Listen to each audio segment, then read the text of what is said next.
everybody, and welcome to tonight's stream. I feel I'm on top of the hill again from my little cold that I caught last week, so I'm looking forward to today's stream, which is, we just heard an awesome demo track by Nathan Einhorn, which makes use of Strezov Samplings' Balkan Ethnic Orchestra.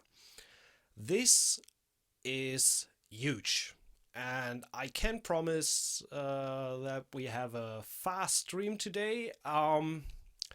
Make your voice louder, please, so maybe I just get a little bit closer to the mic. What about that? Or maybe we can do a little bit more of compression there. So hopefully my voice is better to understand now, although I think that the intro track was quite loud, so you may turn down your volume anyway. Hopefully it works now.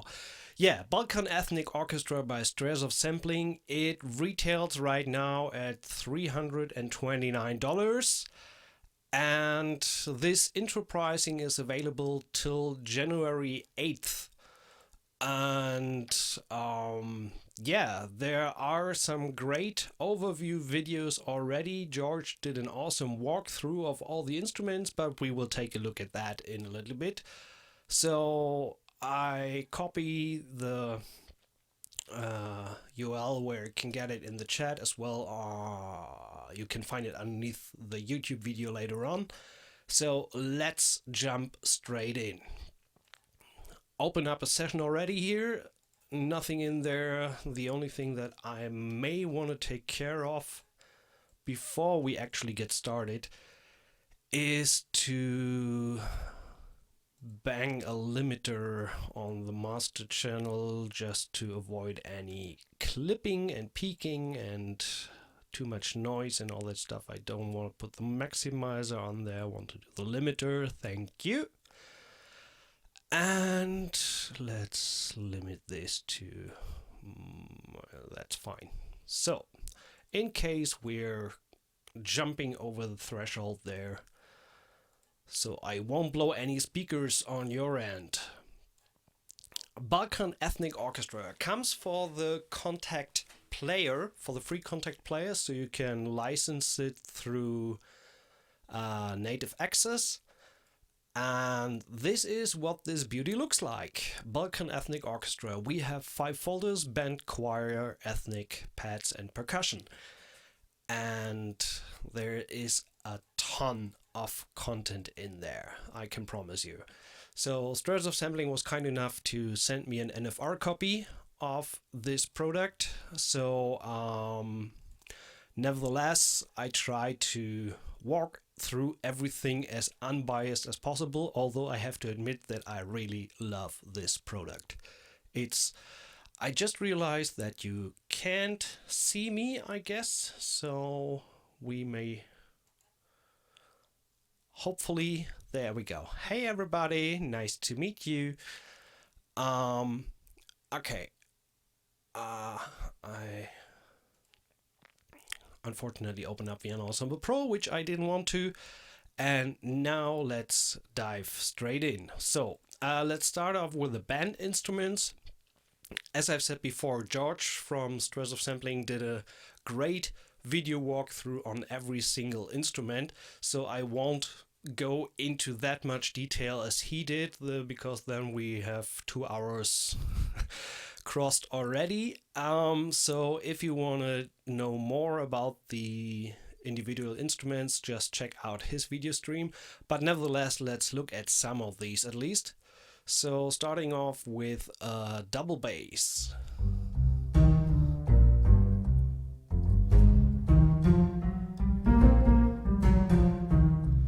And for pretty much all the instruments, let's take a look at the interface. This is consistent throughout.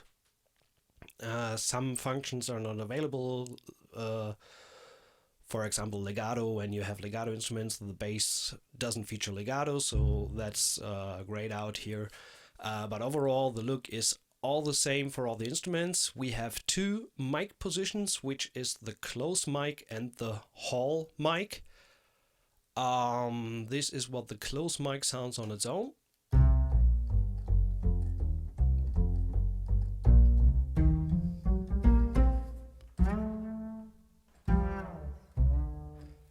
And there is this blue area, which is the playable range, and oftentimes a lot of instruments feature this green area where you have certain effects, phrases, performances, and like in the bass, for example, you got slides.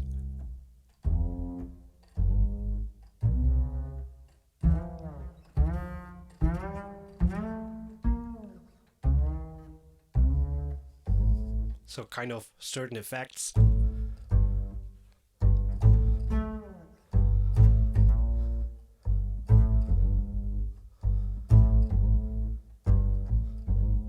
Like a half tone slide there.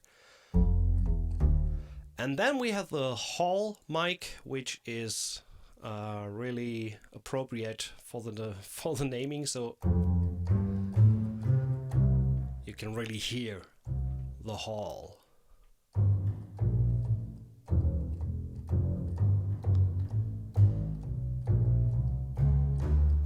It really has such a depth to the hall mic that you kind of hear some, I imagine just someone sneezing in the corner of the room or something like that. I haven't found anything like that yet, so... And obviously when you activate both microphone positions, you can really dial in the way you want to have it, like more dry, with just a touch of reverb, or you want to place the bass further in the back of the room, then you just turn the close mic down. And then you also have a pan slider for the close mic, which means you can send that basses to the very back left corner of the room. When we give the close mic a little bit more. Or we send him to the right, or her. So you can utilize the panning for the close mic. Maybe sound on its own. For some of the instrument, even the close mic seem to contain still a bunch of room information. We will see into this a little bit later, but nevertheless it sounds like a great room. And what I mentioned before, some options are grayed out on some instruments. Here, for example, we can control the releases, whether we want to have them or not. This is the Gypsy accordion. Bass drone sounds.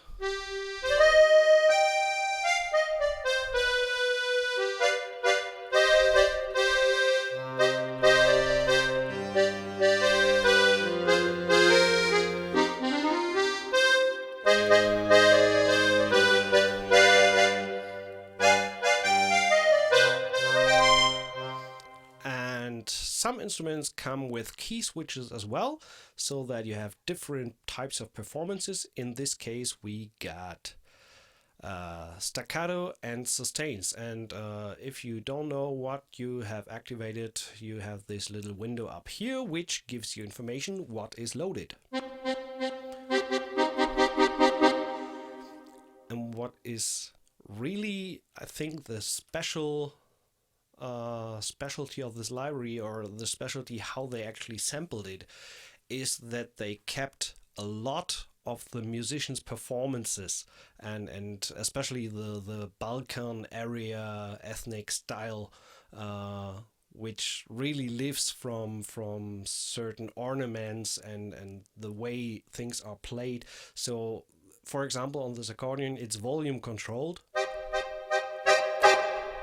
There you hear this little slide into the note. And this is throughout the band instruments, at least, with a lot of instruments like that.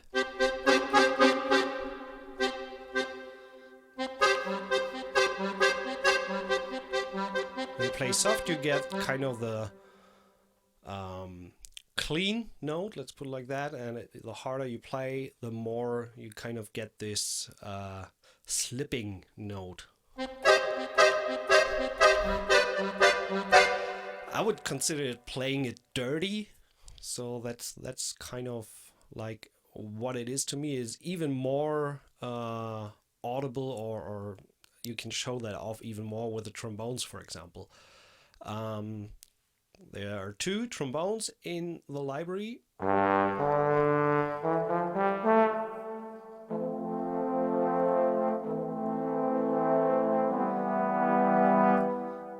Which on their own, in their soft layer, even sound great in an orchestral context.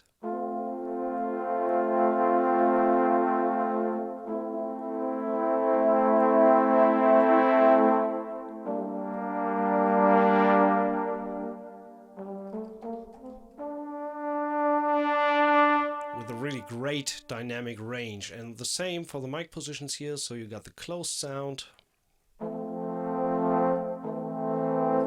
And the reverb is actually activated, so let's turn that off.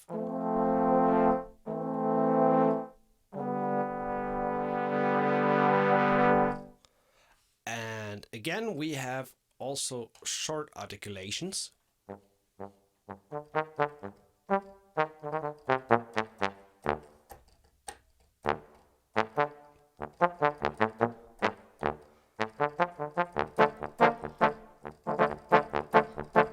And then in this green area up here, you have short articulations as well, but again with this kind of slip note.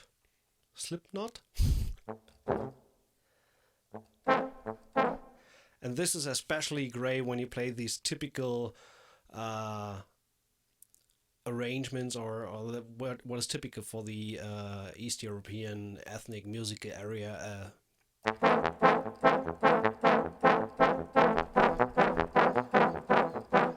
I have no idea how you would recreate that with any other library. It's kind of a double tone, but also not totally on pitch. It's really like, yeah, dirty. It's that's the only way I think I can describe it.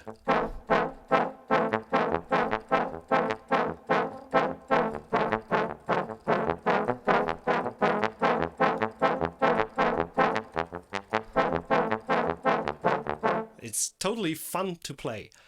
And with a hall mic, it sounds like this.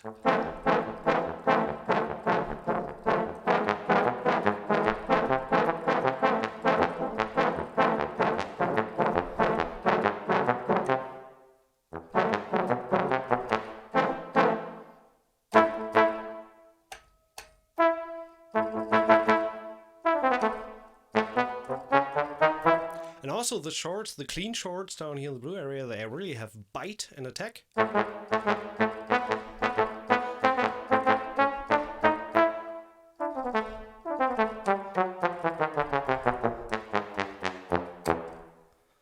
Sound pretty great. And the second trombone is even kind of, not sure what they did. They cheered the player up to really give his everything, or her.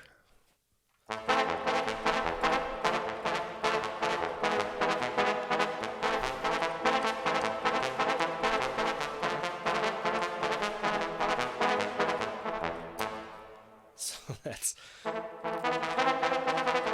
really cool. And you still got the clean notes if you just want to use these slurred or dirty notes just as an effect.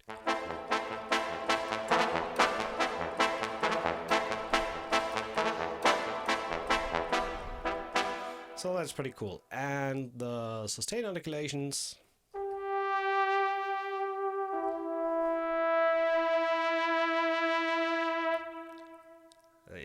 If there was a trumpet, you could even do some mariachi style there.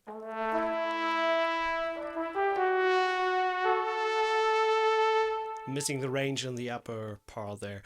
But let's try the legato trumpet for a change. Let's switch off the reverb, and now you can see we got a legato instrument, so we have this legato option here to turn it on or off.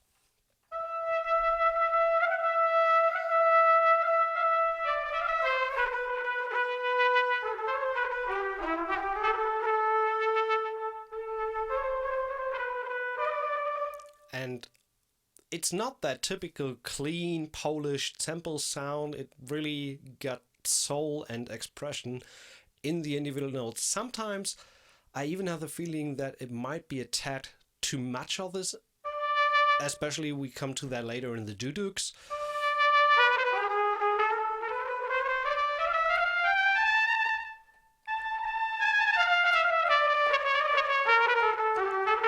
So exposed on its own, it might sound too much, but when you put it in context and just play a line on top, it really sounds lively and yeah, in my opinion, pretty awesome.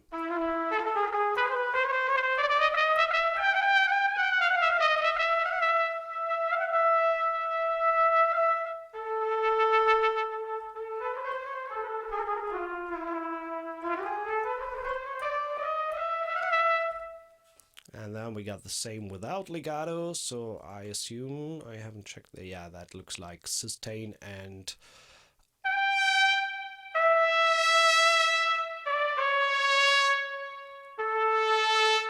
that trumpet definitely has some balls.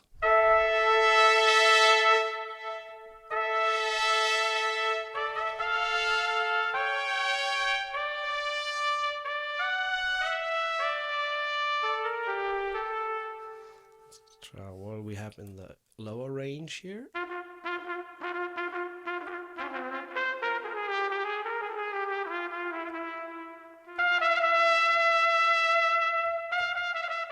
We got some performance there.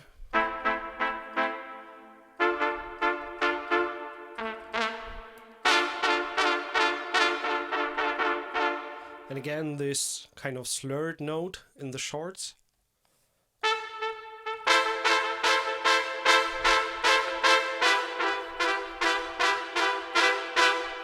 And they don't react to mod wheels, so this is really all velocity controlled. Let's take a look at the tuba.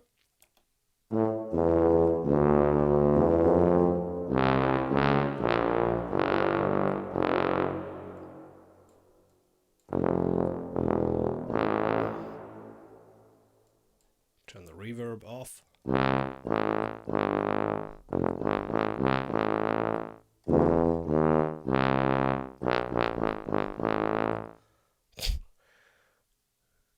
Put it to the right and give a little bit more hall. This is one of the instruments where really the hall makes the sound. And again, the short notes. When I turn off the hall mic,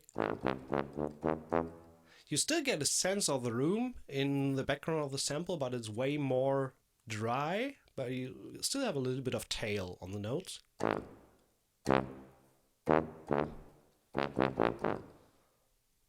Back with the hall mic. It really gets its volume from the room, so it sounds pretty cool.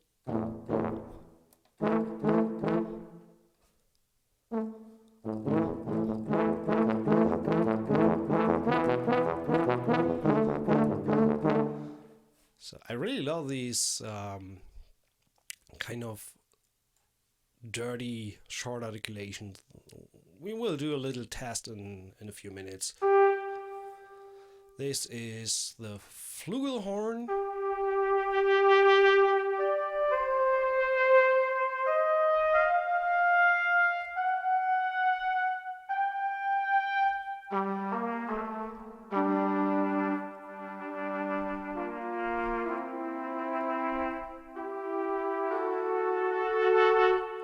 Sounds pretty nice. And as I've said, if you want to know more on the single instruments, George did a great walkthrough. Let's look into the ethnic category. Watch your ears with this one. This flute is really piercing. Turned down C11 already too.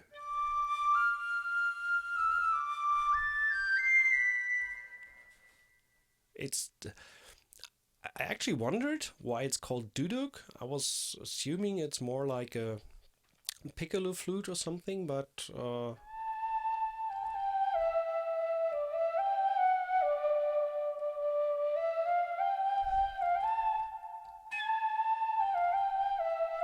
and all these effects you get, these slurred notes and something like that, it's not something that happens with key switches or whatever. It really is programmed into the instruments. So when you have the mod wheel all the way down, you start with a clear note, with a clean note. And when you raise the mod wheel and hit the note, when you're all the way up, you get this affected note.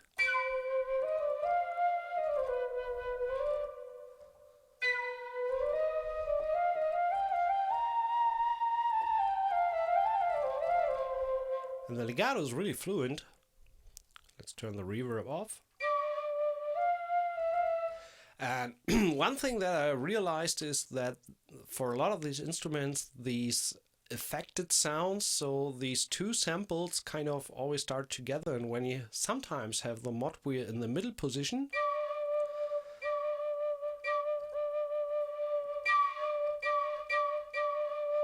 sometimes there's a little bit of phasing going on between the clean note and the effect note, let's put it like that. So you sometimes when you start a phrase, you need to watch where you have the mod wheel.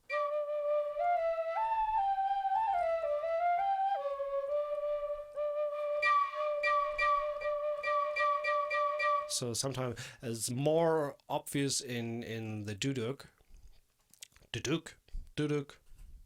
whatever.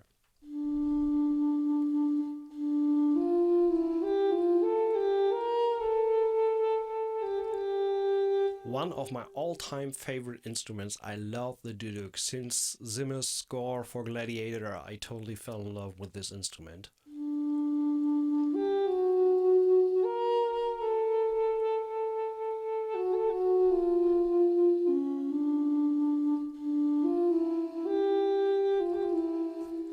Again, once more, let's check out the total dry sound.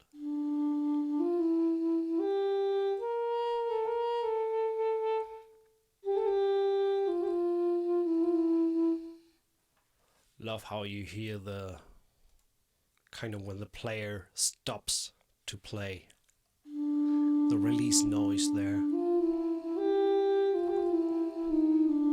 And the alto has no ornamentation or stuff like that. Then we have a bass duduk.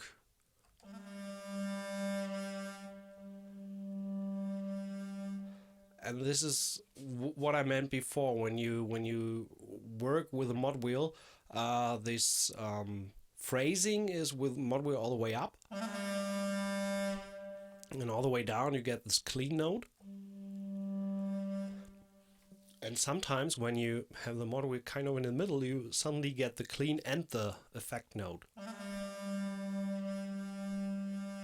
And sometimes there are some slight phasing issues, so when you work with that, you just keep in mind where the mod wheel is when you start a phrase. It doesn't happen in between when you're playing the legato lines.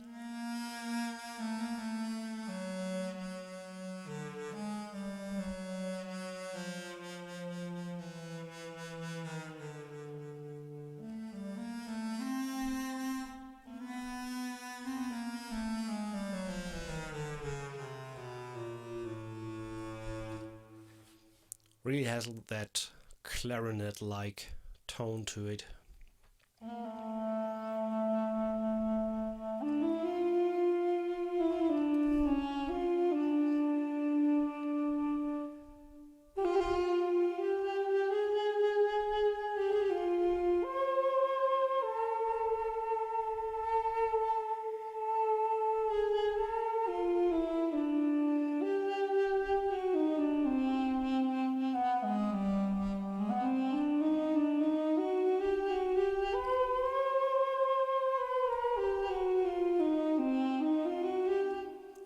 To bring my Eastern scales back to chops. Then let's look at gadulka. It's a string instrument, and they sampled it as a group and as a solo instrument.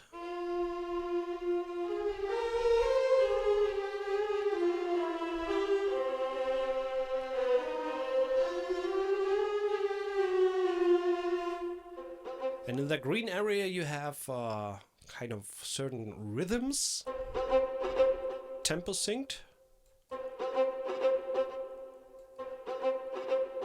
No, not tempo synced. Oh yes, they are.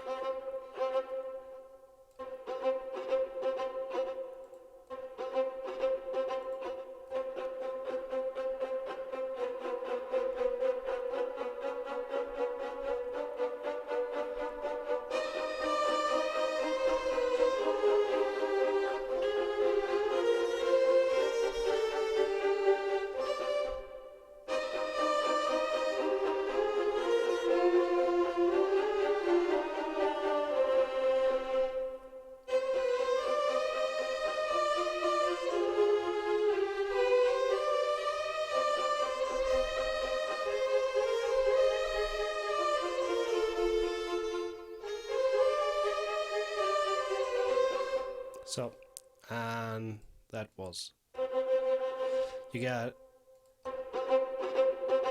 that galloping rhythm, eighth notes, and with the yellow keys down here you can change the rhythm, and triplets.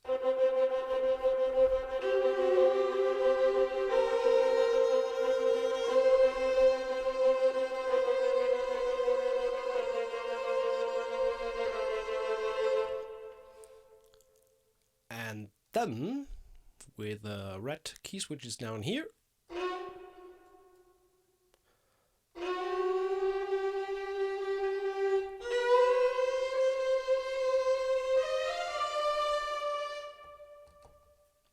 you have this kind of glissando.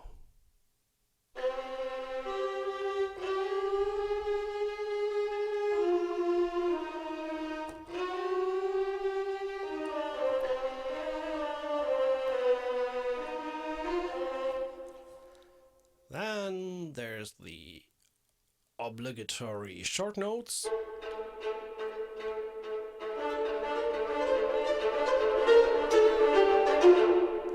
Turn on the reverb and bring the room a little bit down.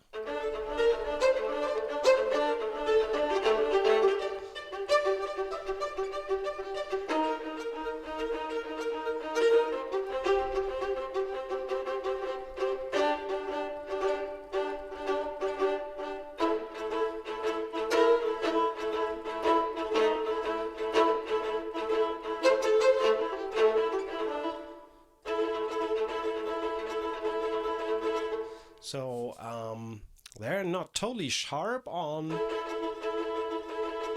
but I think enough round robins to get some great rhythms going underneath the track.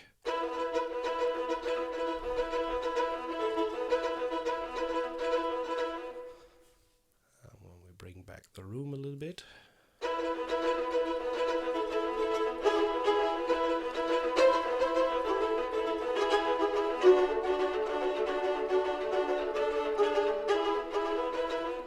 Great sound there. And the same in solo mode.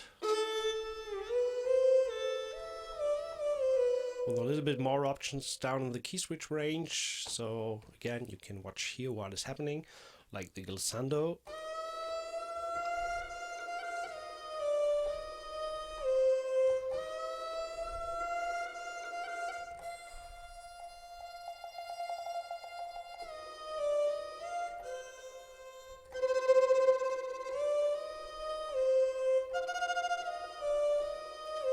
What I love in the programming is when you change the key switch and have the initial note on the new articulation that you chose, and when you play legato, it automatically goes back to legato until you lift off the note and trigger a new one, then you get back to the articulation. So like starting here on tremolo, automatic legato, I lift the note and back to tremolo.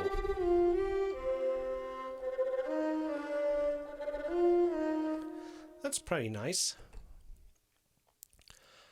Gedrucke solo shorts, let's take a look at the gaida.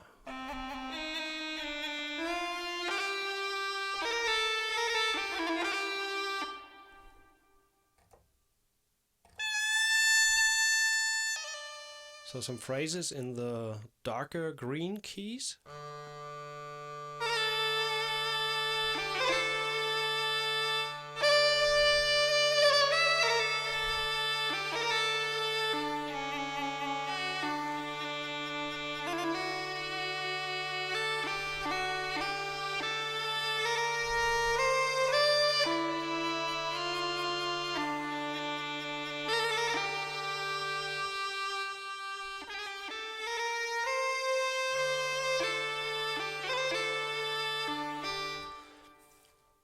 might remind you of kind of Julian pipes from Scotland, Ireland. Similar sound there with a little Balkan ethnic influence. The gypsy clarinet.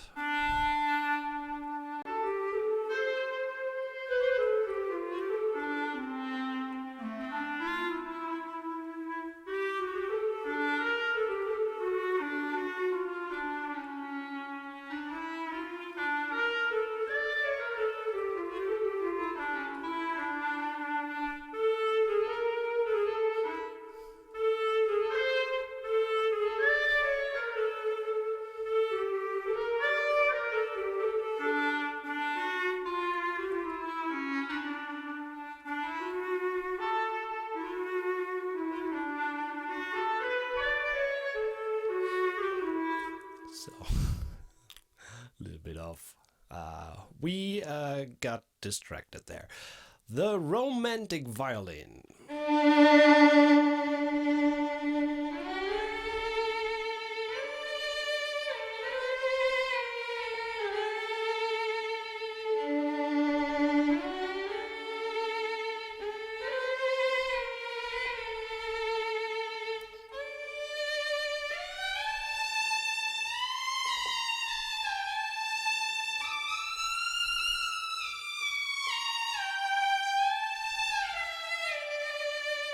I don't know how they did it, but the legato is awesome.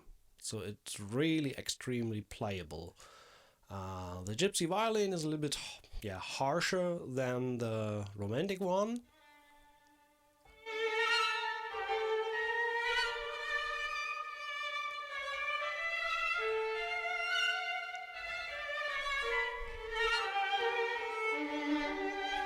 And this is one of the instruments where you still have a lot of room even in the close mic.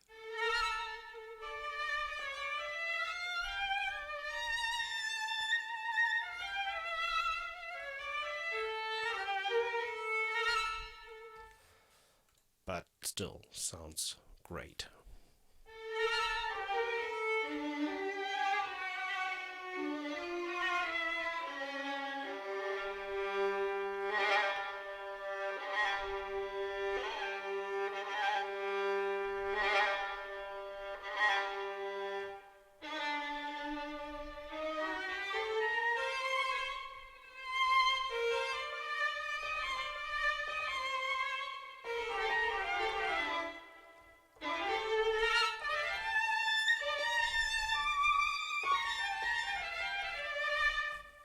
Extremely playable. Pretty impressive. Gypsy voice.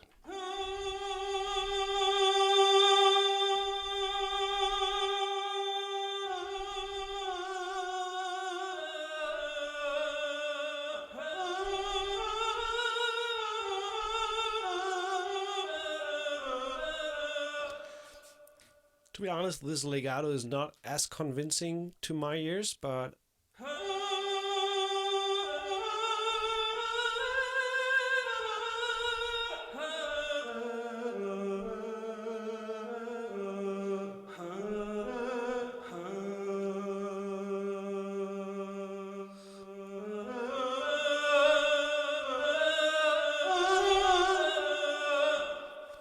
in a mix, totally workable. Kaval. What is that actually? Ah, flute.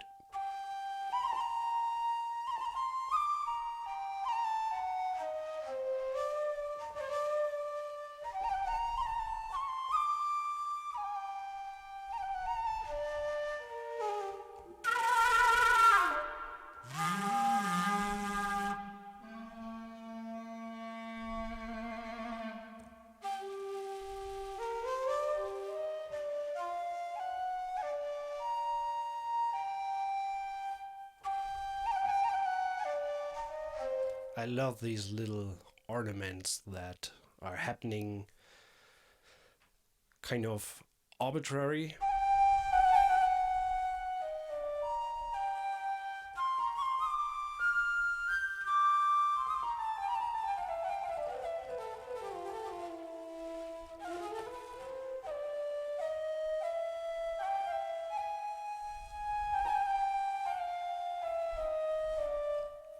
So, Macedonian Kimani.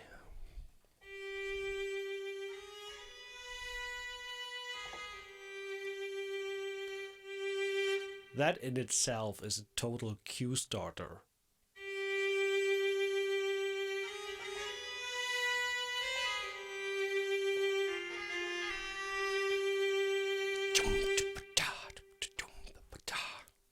So, going more into the Middle Eastern region there, but sound is awesome.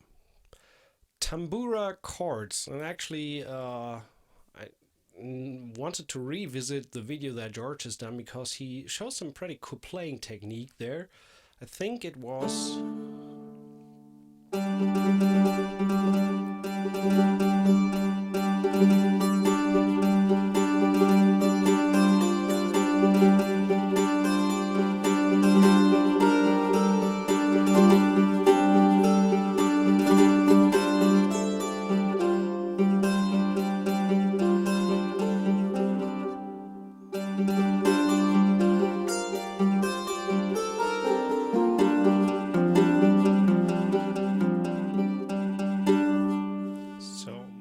pretty nice. You got the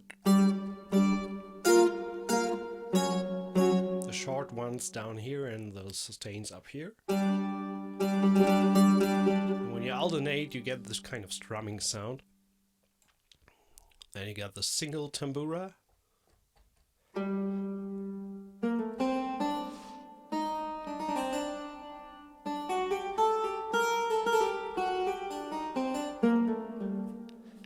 Turn off the legato, you can even play it polyphonic.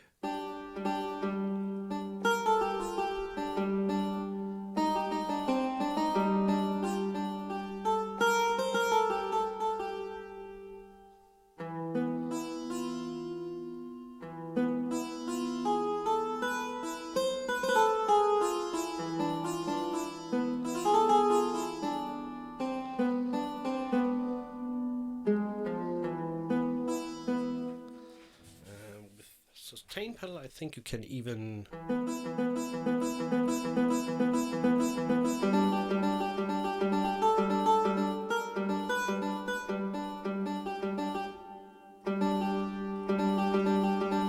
so sustain pedal has no influence there, so you need to keep the notes down.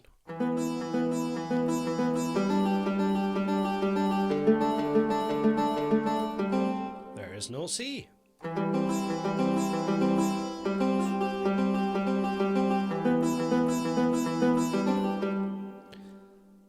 And last but not least, the Zorna in the ethnic instruments.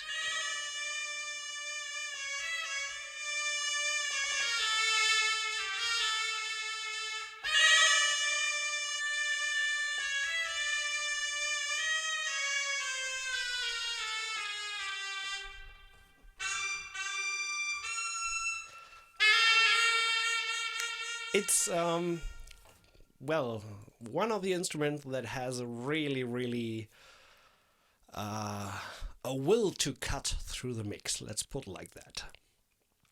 One section here is the pads that we can check out for a short moment.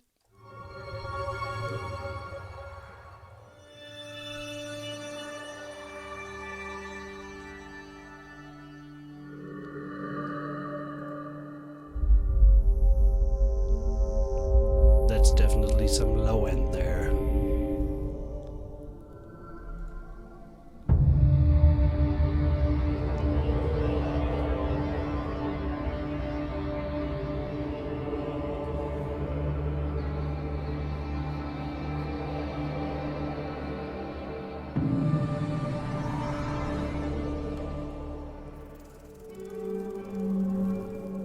So these are kind of atmosphere starters.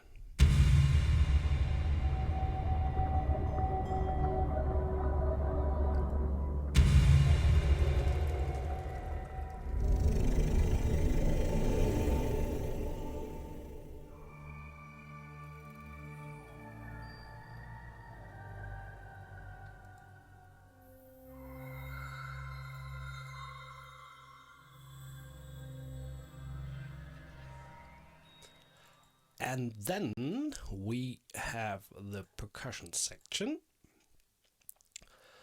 There are some presets up here that you can utilize, like for example the Balkan band, bass drum open, hi-hat,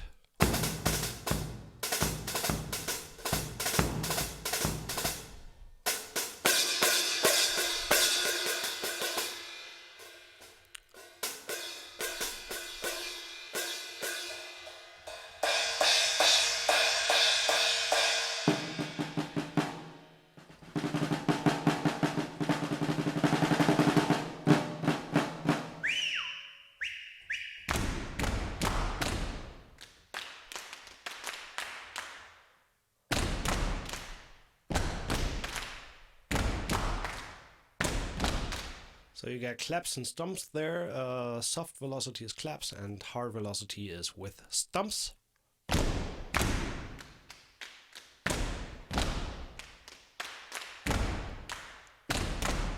Actually, these sound pretty great.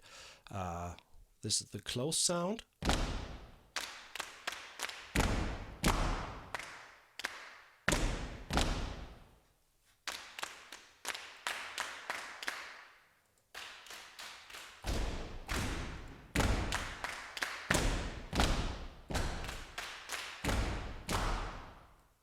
Pretty cool. And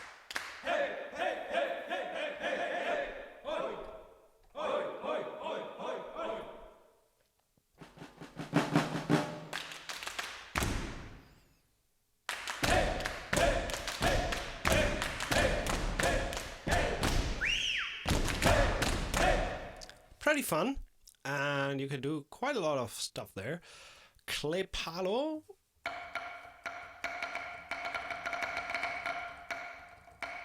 Sounds like wooden blocks or something.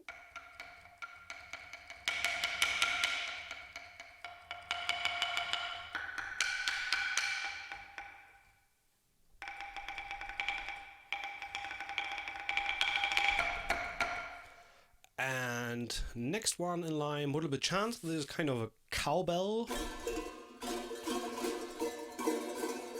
And these are multiple ones, and we got solo cowbells.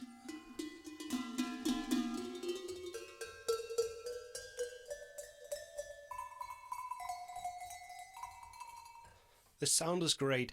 If anybody from Strezov Sampling is watching this, just a future suggestion, please do a patch with that sound, like chromatically sampled, although they can play it like a piano or something. I love the sound. This is really would be great to have that chromatically sampled. And last but not least, we got the solo tupan.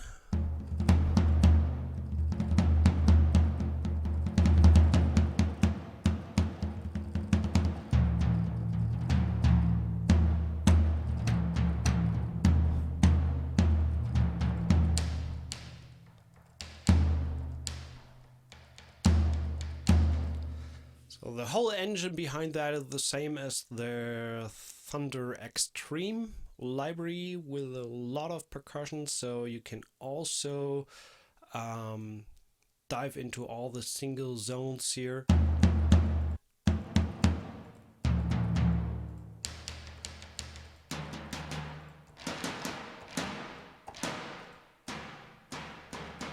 And choose different instruments.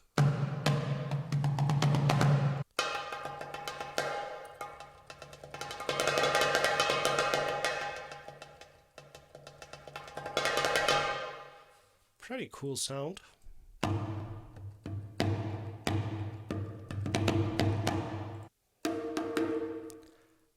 So that's the percussion, and last but not least, we haven't touched that yet. My personal highlight of this library, the choir section.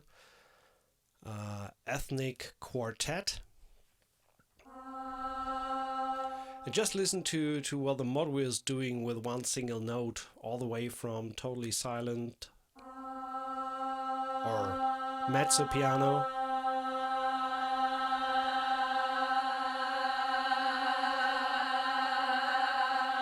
to that Bulgarian vibrato on top there.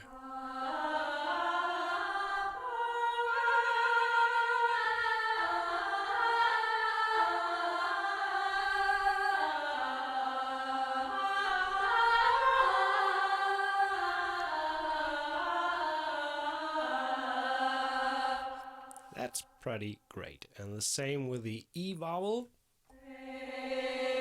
or E.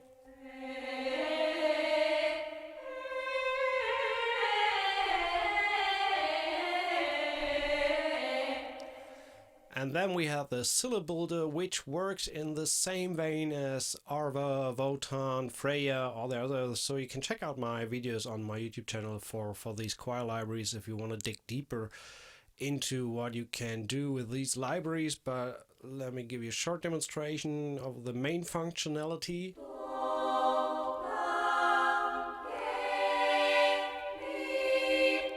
So this is once you lift all the keys and get down with the next ones, the syllable jumps to the next one.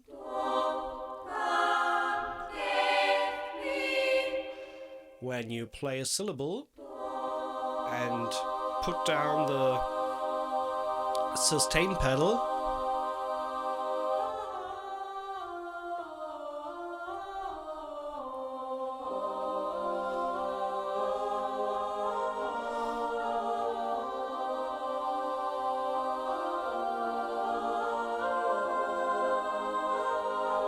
you get this multiple legato. And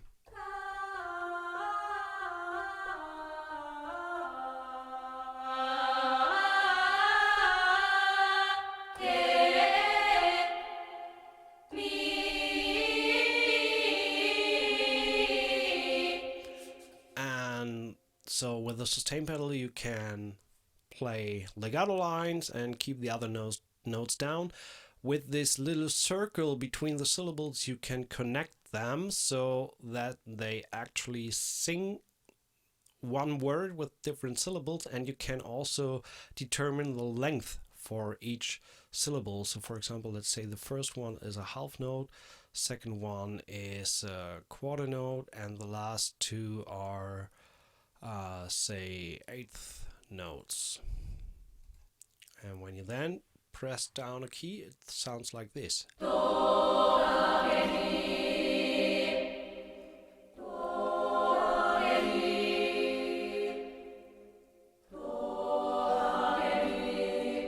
And then when you click the circle another time, you get a crossfade between these syllables, so they're not as pronounced, but it kind of fades through the vowels.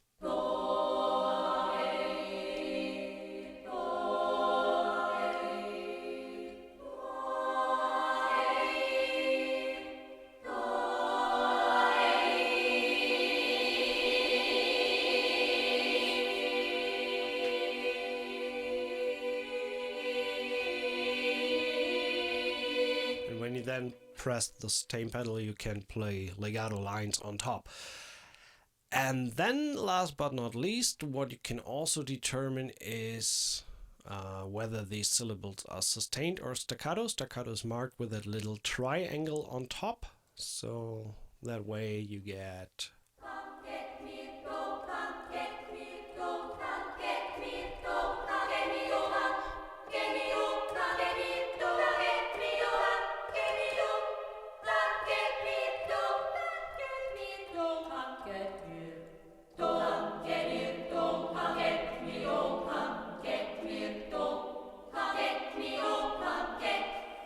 so the more syllables you have, obviously, the more different sounds you get. So this should close a little walk through of the instruments. As I've said, if you want to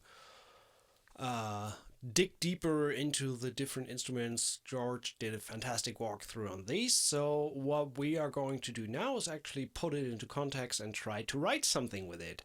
So just give me a second to grab something to drink.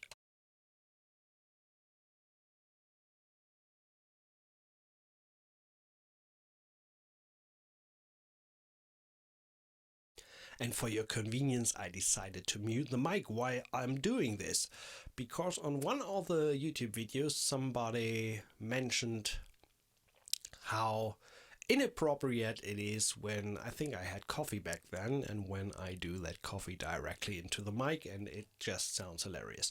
So without further ado, let's jump straight in and try to do something. I initially wanted to show you how fast you can actually can set up this Balkan style upbeat music. Not that I'm an expert on that, I leave that to the people who come from that area, but nevertheless we can fake it a little bit. So start off with a double bass. I think tempo is around 160 upwards.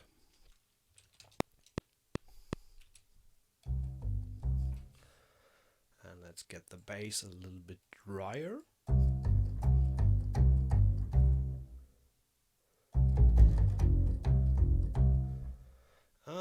I think, yeah, let's start with the bass. Click.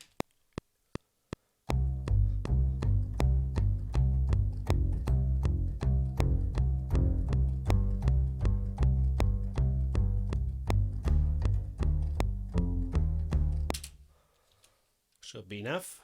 Quarter notes straight. Quantize them a little bit.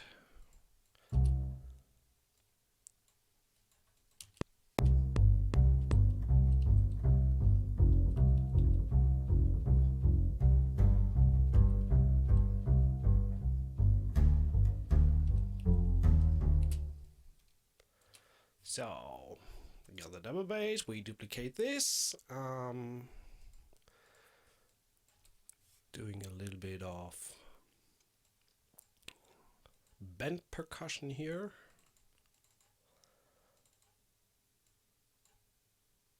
So let's go with a Balkan band preset. So just doing a offbeat clap rhythm here. Sorry. Quarter notes. Bring them a little bit down. And now on the 8th notes. Figure out. Okay.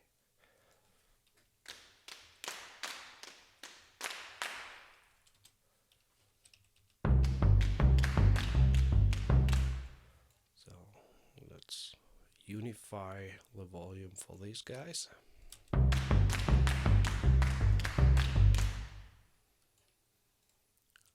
for the last, we can even do a little bit of a 16th clap here.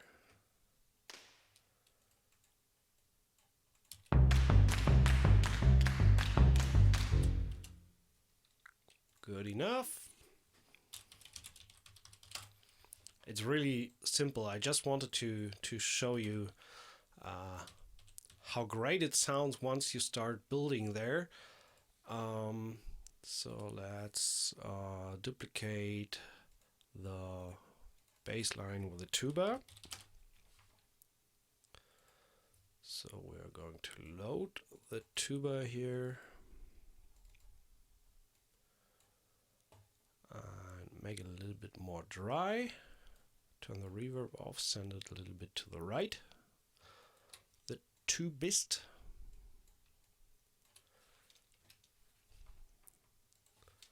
And actually we want to have this in staccato, so give him the information there. Staccato. So there's the key switch that I just put down here, and we need to move this up an octave, because this is an octave lower.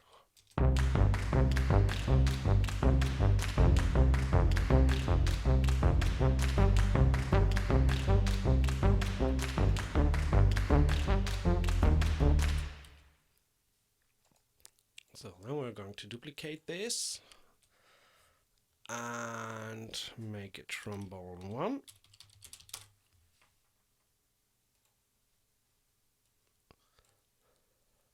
There we go, gypsy trombone 1. And we keep the hall mic where it is, turn the reverb off, switch to, put them all the way to the left.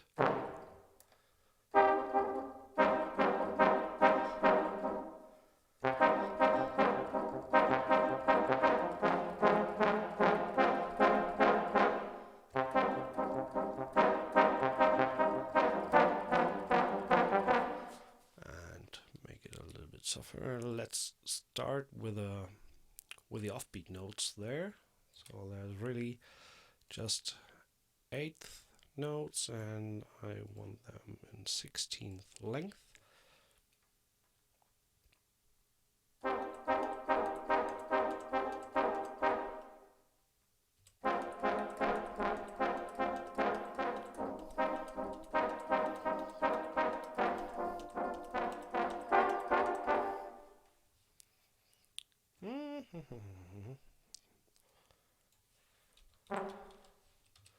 So when we solo that to click, and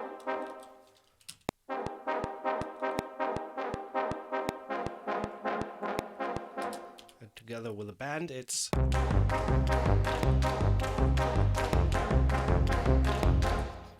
and now I have the feeling that we can give it a little bit more speed.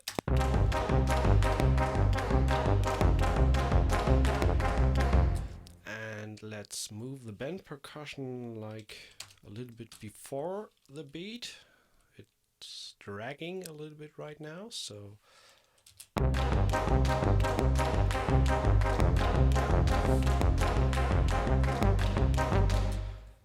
then we duplicate this guy.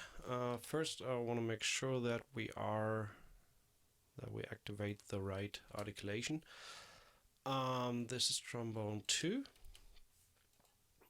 And playing the same stuff as the first trombone, but this time we move him all the way to the right and have him in short articulations as well. So now we have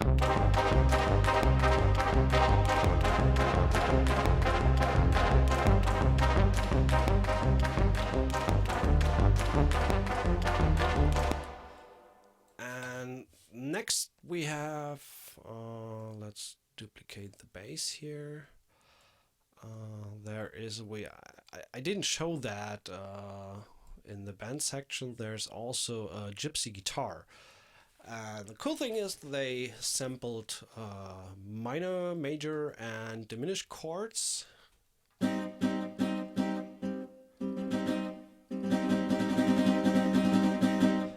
And it's enough round robin that it sounds like a convincing strumming when you hit the keys fast enough.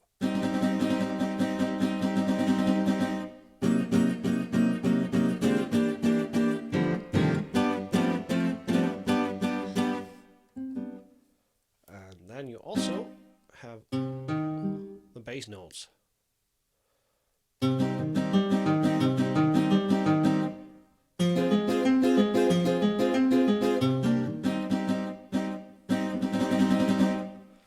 But I'm good enough with just the offbeats for this little fun experiment here. So we're close to be done with it. I just, as I've said, want to show that off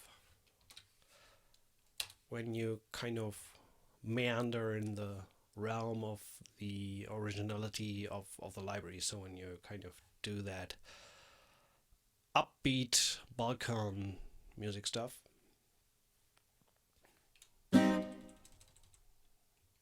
Sorry, I need offbeat.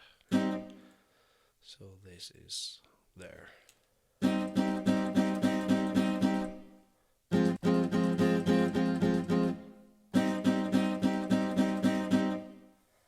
then we want G major. And actually, for these, it might be better to have them close to the note.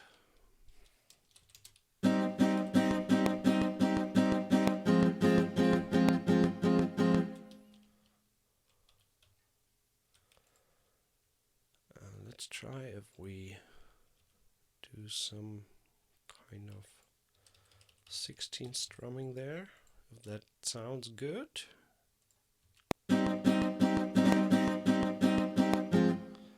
So that we get more of a galloping rhythm. And actually it's better to do this on the third note.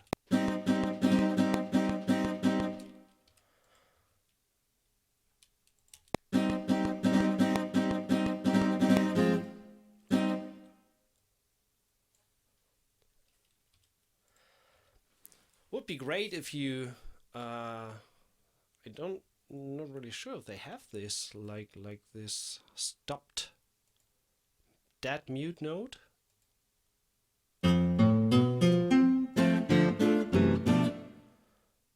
Unfortunately, that's not there, but it's not a problem at all. So I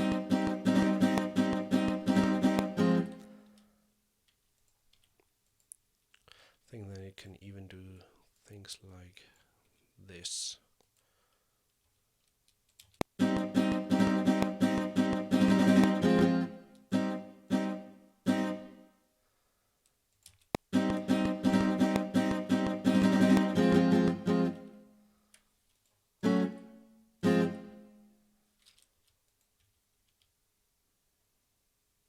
Yeah, kind of like this.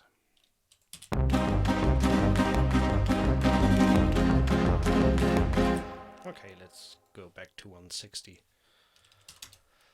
And when we duplicate this, like say 4 times, and we put a loop around it, and duplicate this track again, and say we go. What's one of the typical instruments there is the go to ethnic, gypsy clarinet, and then you're ready to roll, like so.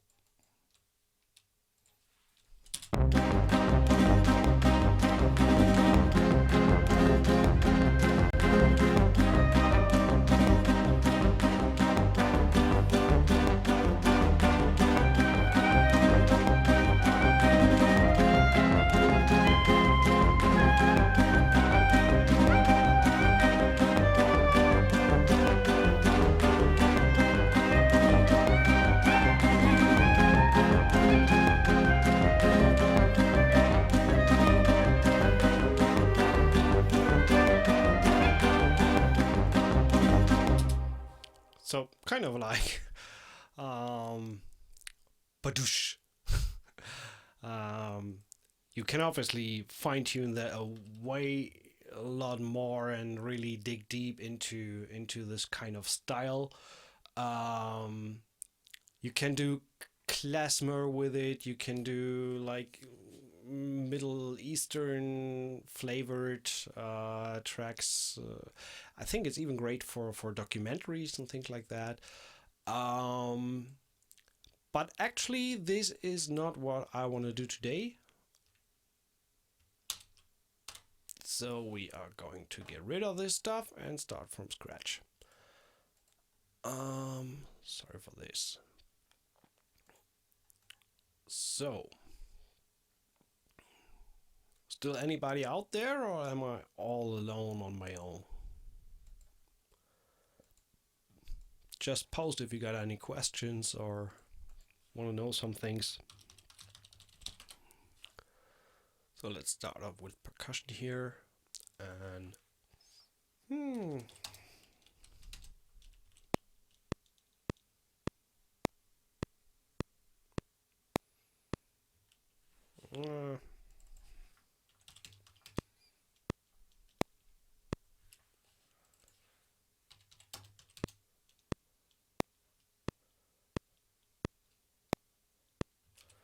so start off with kind of something Groovy. I have no idea where this is going to go today. I was thinking about what are we actually going to do. Um,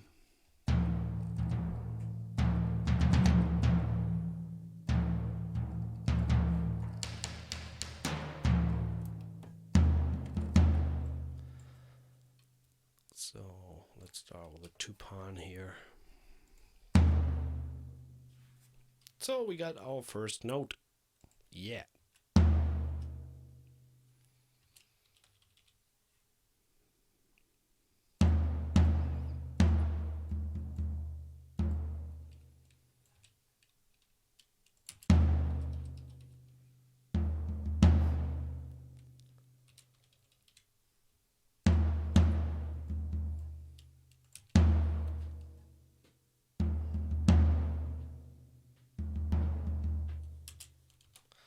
So that's two-pan solo. Duplicate this guy and make this.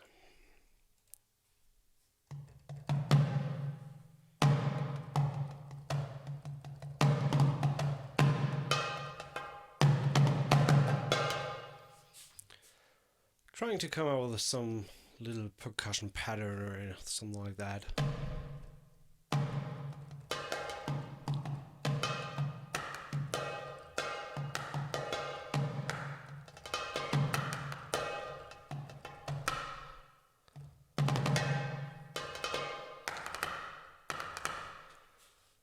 So, since I'm no percussion player per se, try to kind of program something in that I might think could be suitable.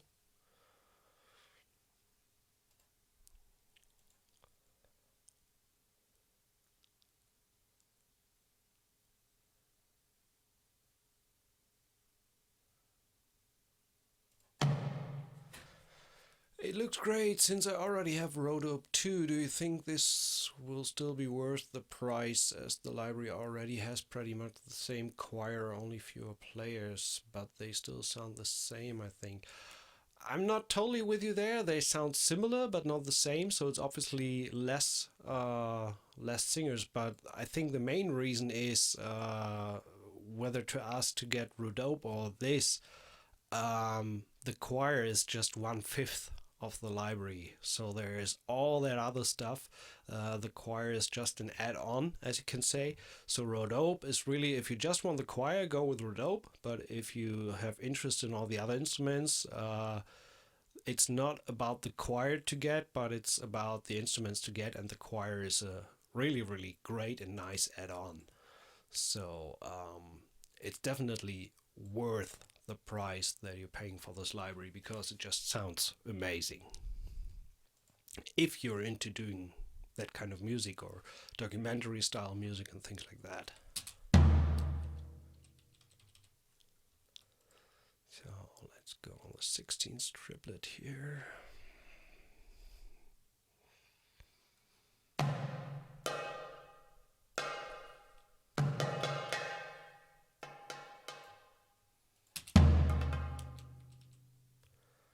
I think that's even.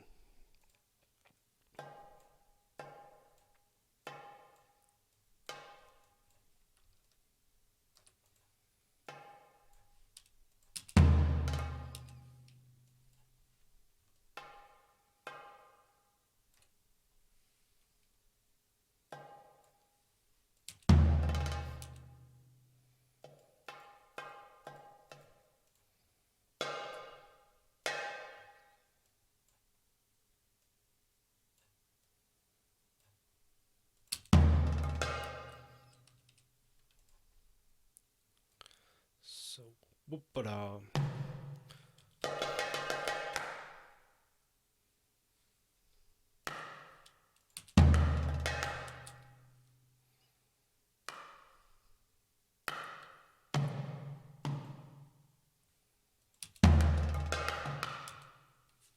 Yeah, something like that.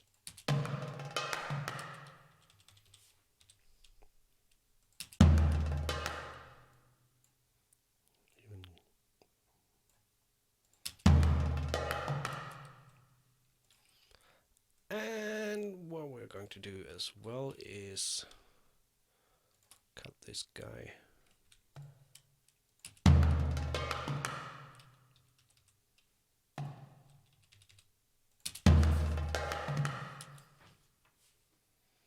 What else we have? Oh, okay. There we have the roll that I did manually here.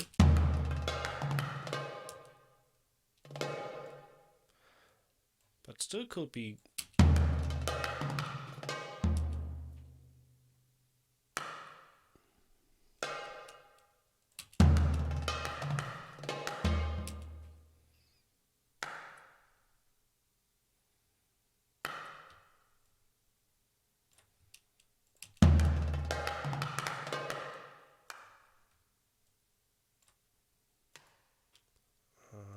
I think we need to change the grid here a little bit.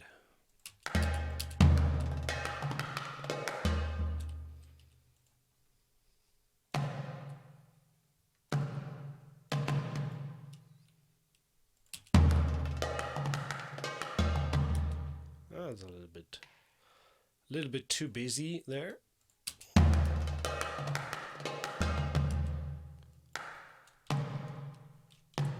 Maybe go with a low hit there.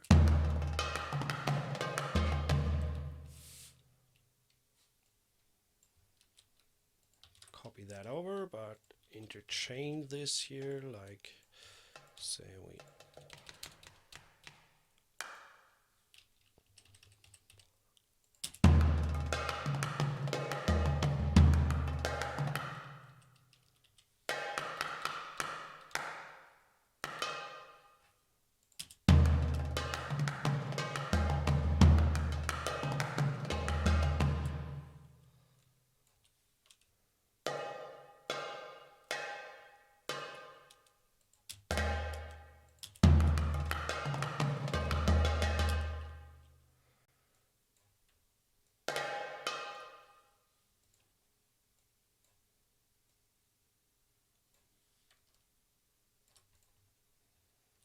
So what I'm doing here is just randomly change the note values there. And one thing that I really like to do is take all these notes, and there is a logical editor preset in Cubase. Where is it? There we go. Standard set and randomize quantize. So it's kind of a human quantization. And this is ticks, so to say. When I say apply, it randomizes all the stuff just a little bit so that we get a little bit away from the grid and get a more natural feel there. So you can see that it's not all on the grid exactly. So that's pretty nice.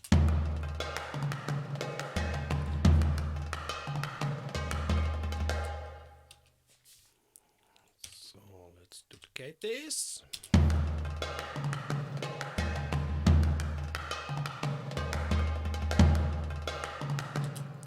And we need to change that here as well, otherwise it's too obvious that we're looping the same loop. Especially when you have such a busy percussion, you need to make sure that it doesn't sound the same all the time. So we can here add a low hit.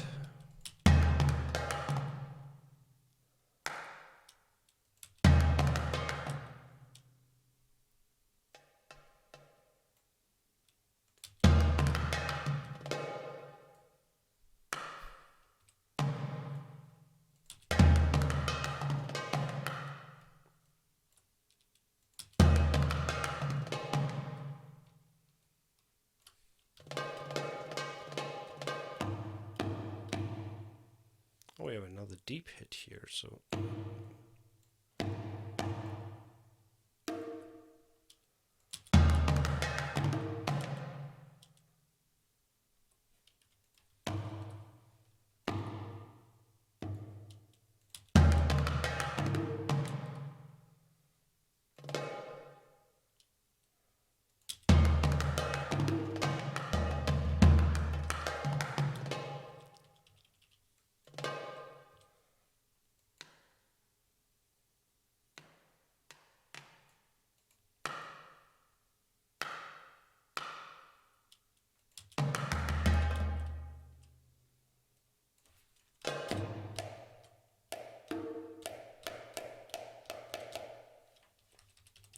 See how that sounds.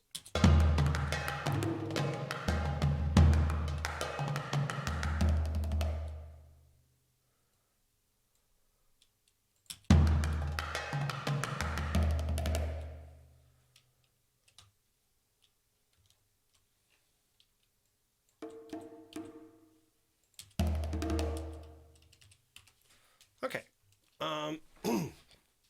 let's see if this is working.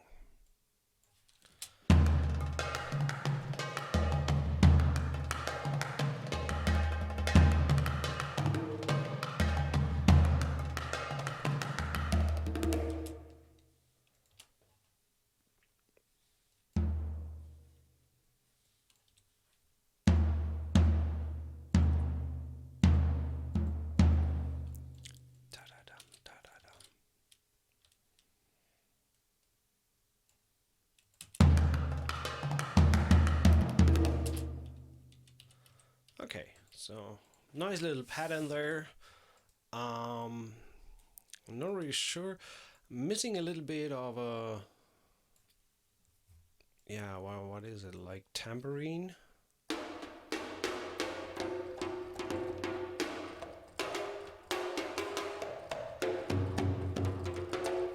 So going to get another thing here. Shimmer and Strike, really great library, very handy and very loud. Let's go with something rattly and shaky.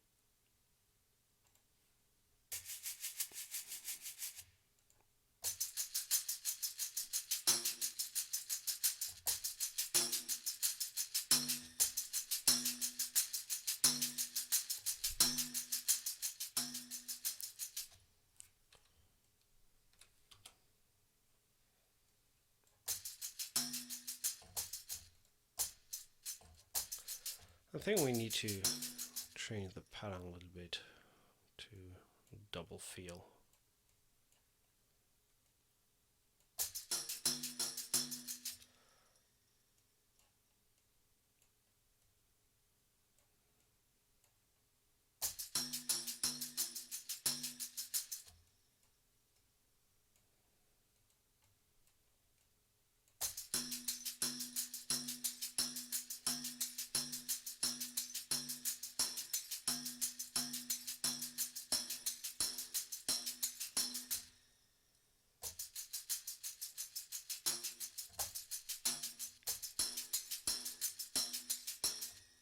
Let's go with this one.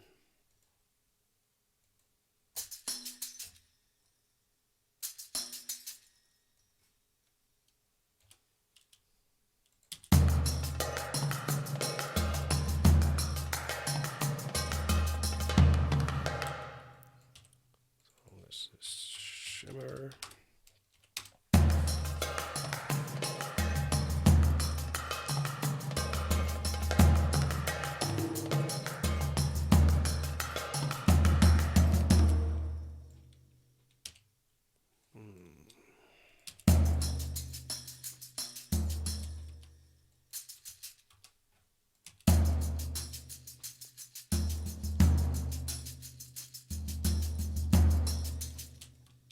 That's nice, so we got a little bit of a intro.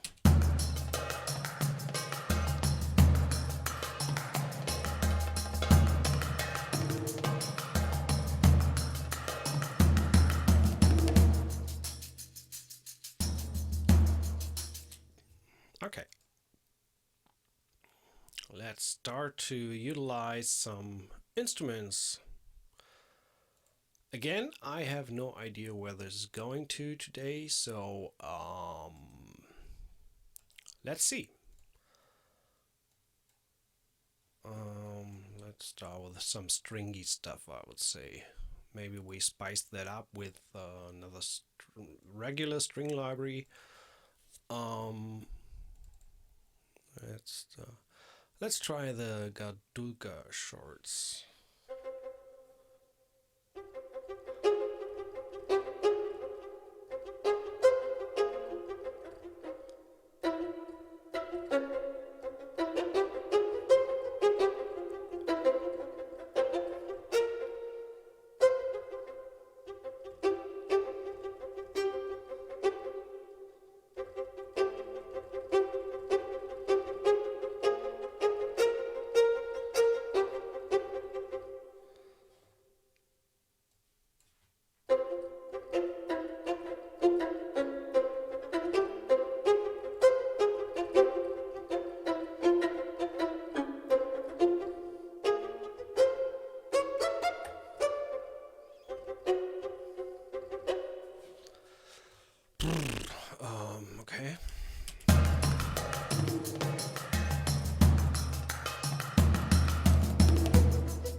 like that. So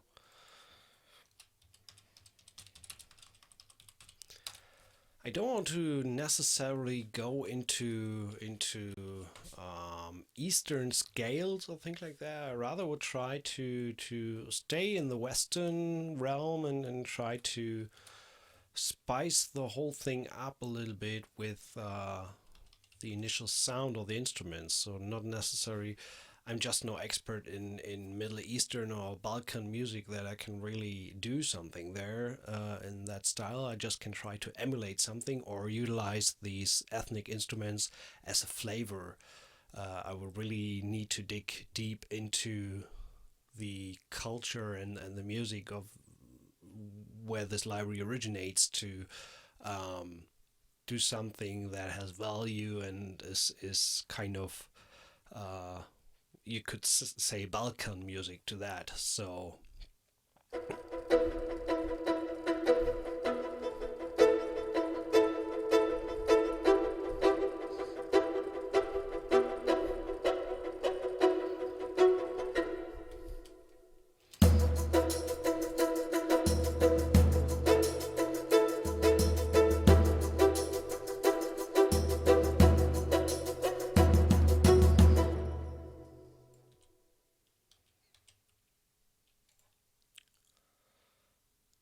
have you ever been to Portugal? No, I haven't. Not yet. I haven't even been to Spain, so that's on my to-do list. The only thing that I've seen of Spain is Mallorca, which might not be that representative.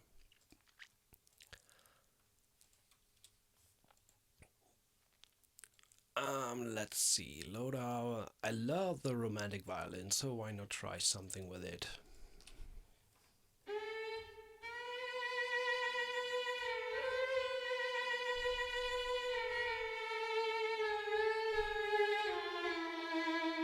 And there we go again with Eastern scales.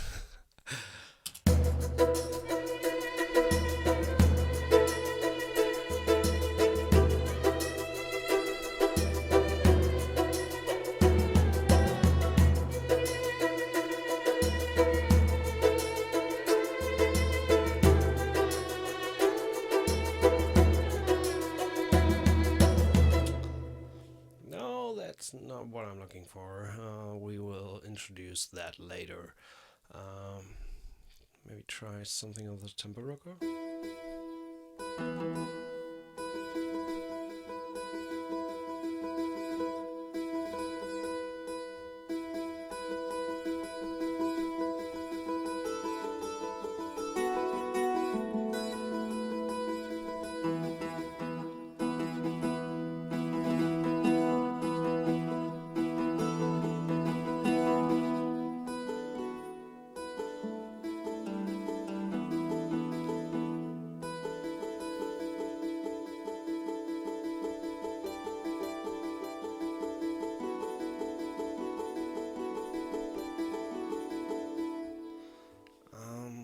Okay, let's bring this very much to the background. This is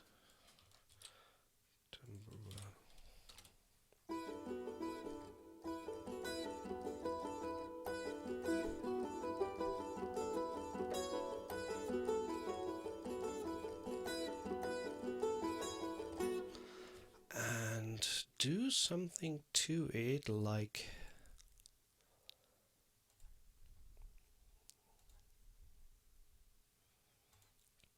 the Echo Boy on top there, and say we want a dual echo, try to mix a little bit down, 1/8 and 1/8 dotted with a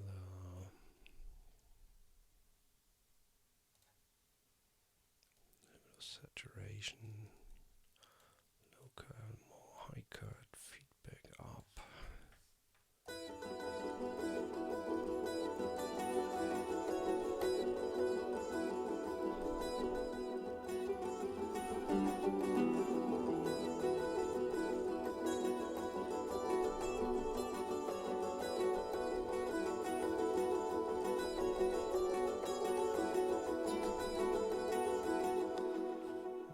ping pong. I like dual echo more. So we try to keep that steady.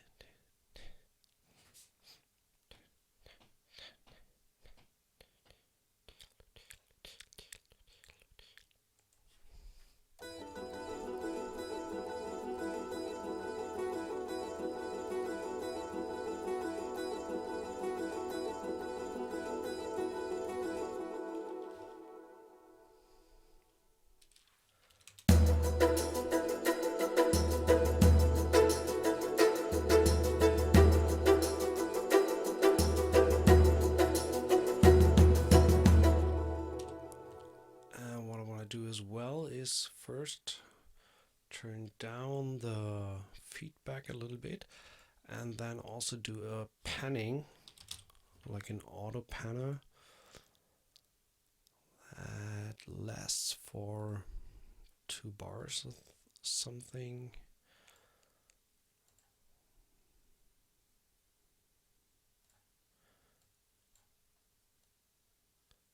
Don't go too far. Maybe 1 bar. 2 bars might be too much. Turn the width a little bit down.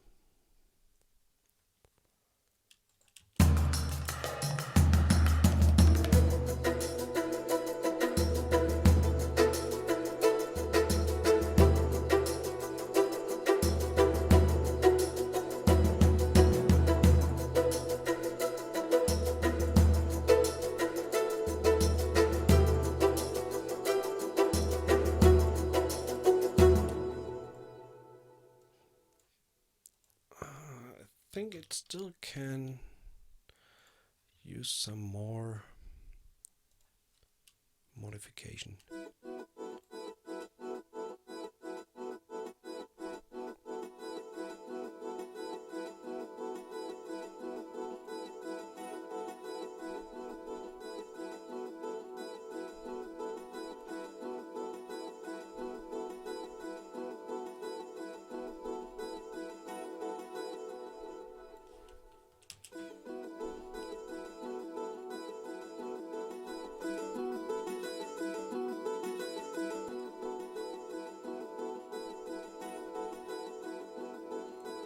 Last but not least, just get rid a little bit of the low end.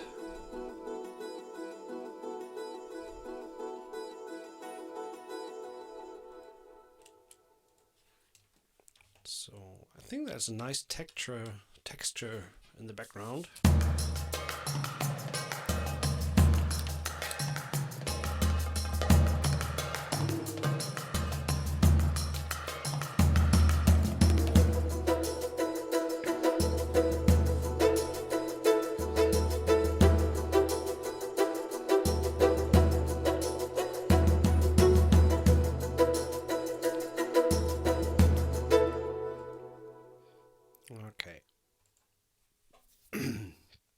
Actually, let's make this boat, and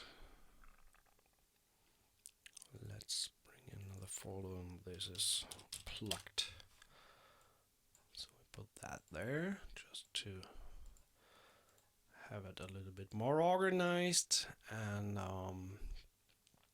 so I want to duplicate this guy and get rid of the plugins here.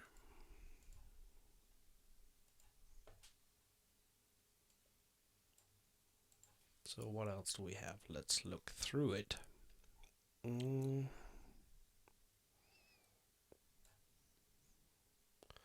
Kemane.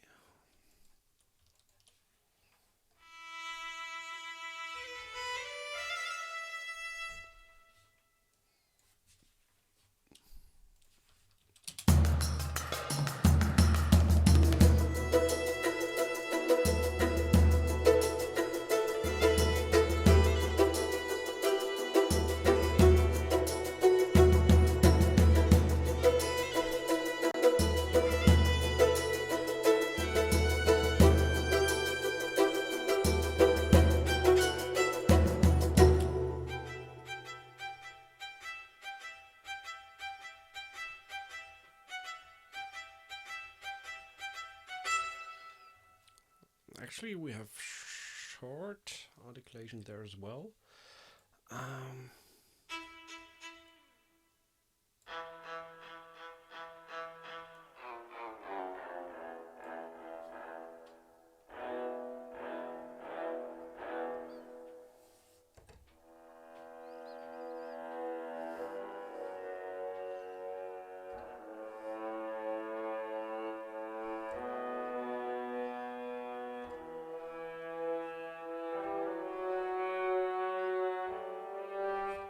Sounds interesting too, but not good enough.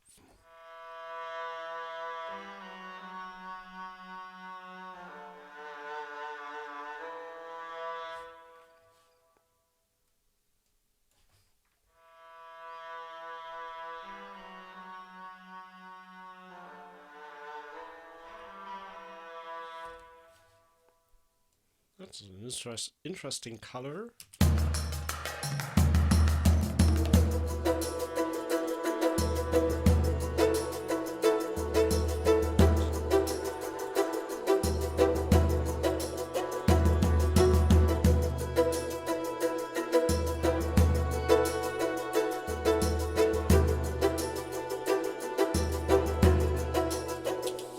Nope, don't like that.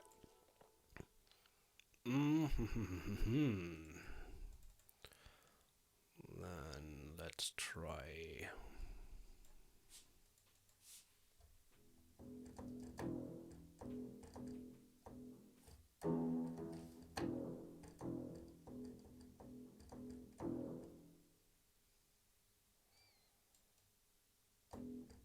Oh, actually, we have just wondered why the bass is.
Okay.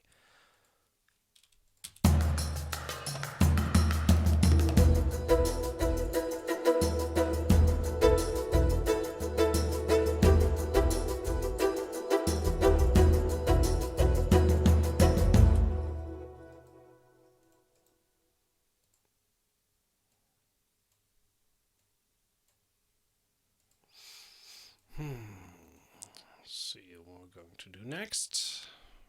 Just like the overall feel that we're having there, but it still can go quite a good way.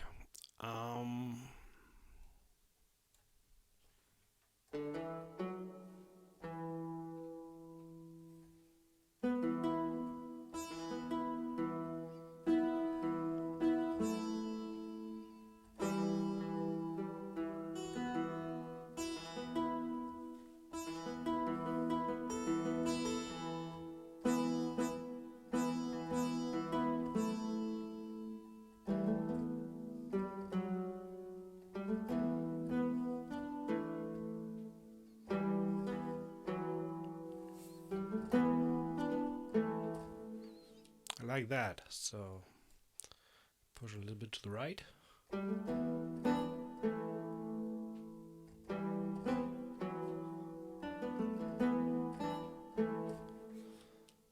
Since we're going down,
So I'm utilizing the pitch bend here for a little bit of performance on make it more guitar like little bends and fake vibrato.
Different instrument because we already have the tempura there. What could we use?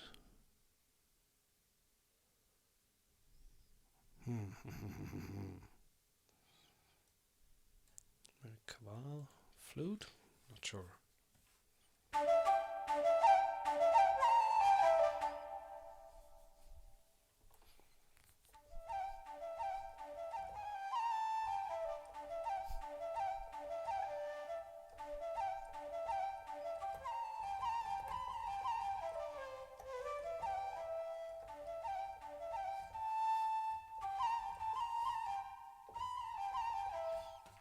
Let's try how that sounds.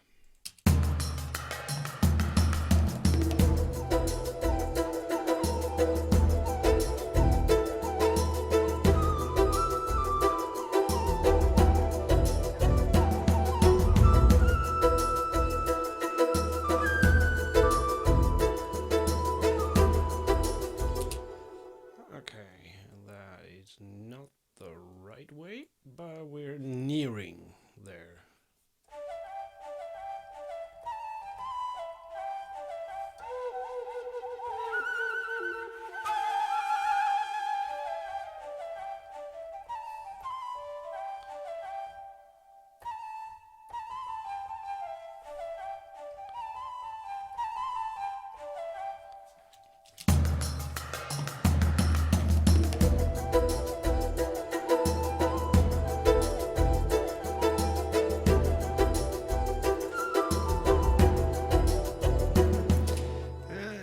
The right thing to do there. I really like the flow here.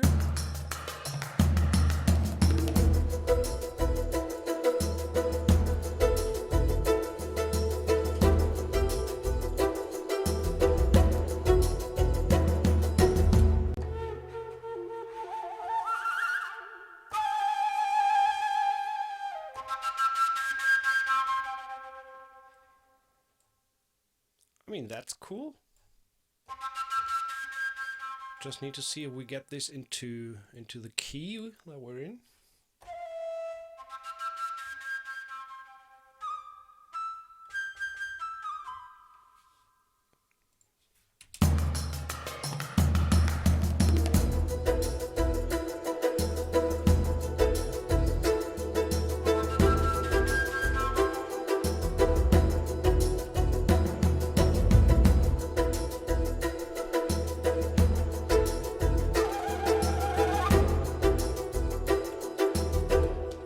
Like that, just keep these two there. I already turned a little bit to the right, and also this is Cabal 2 first of all, and we put this into woodwinds. A little bit to the right, a little bit softer, and let's turn the close mic a little bit down so we keep the integrated reverb there. So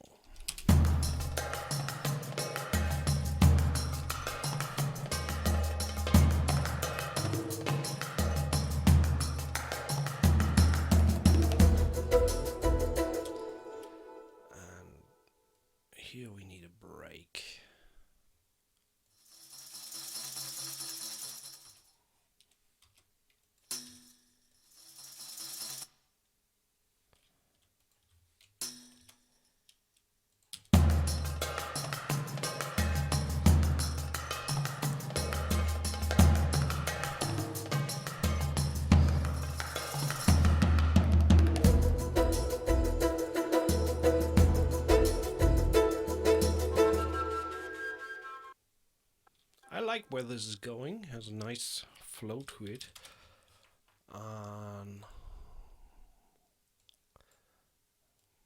Just opening up.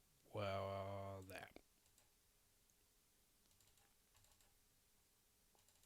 Kits, metal symbols, menu, studio.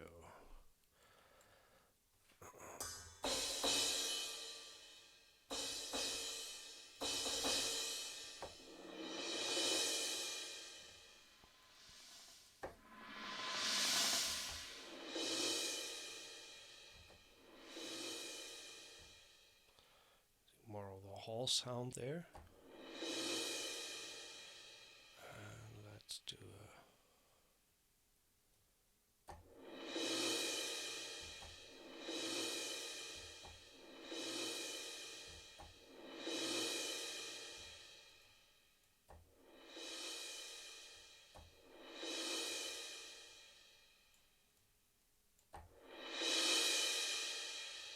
like this.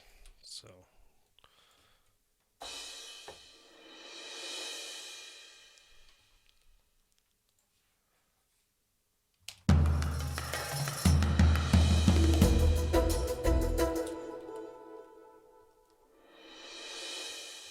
start this a little bit later.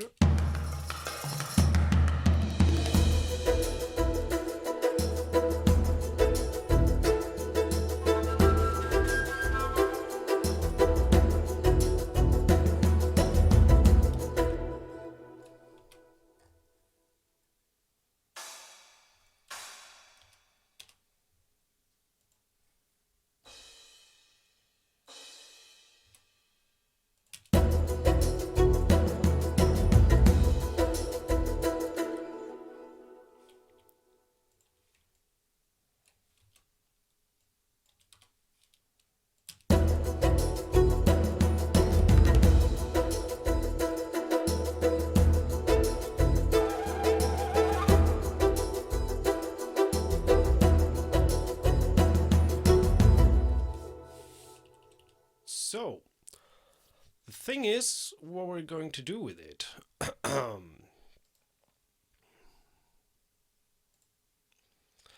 We're going to repeat the whole thing. No flutes here.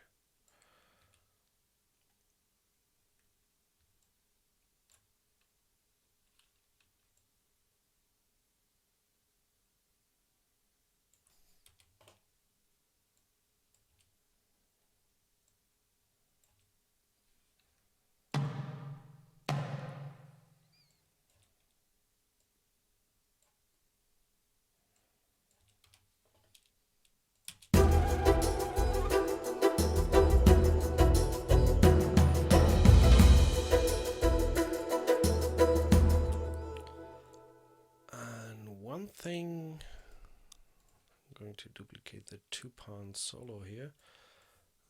Just want a little bit more oomph in the bottom end, so I'm going to load up one of my favorite patches here from Hans Zimmer Percussion.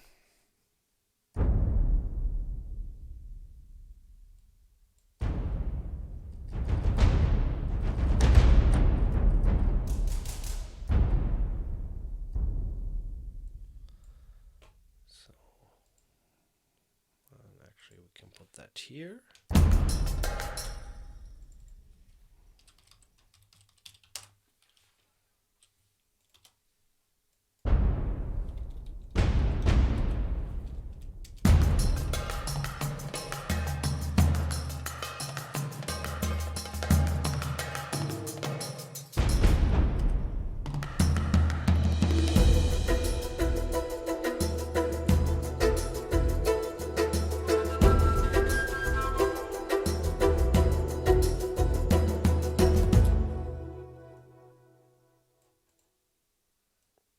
Just give a little bit of a roll here.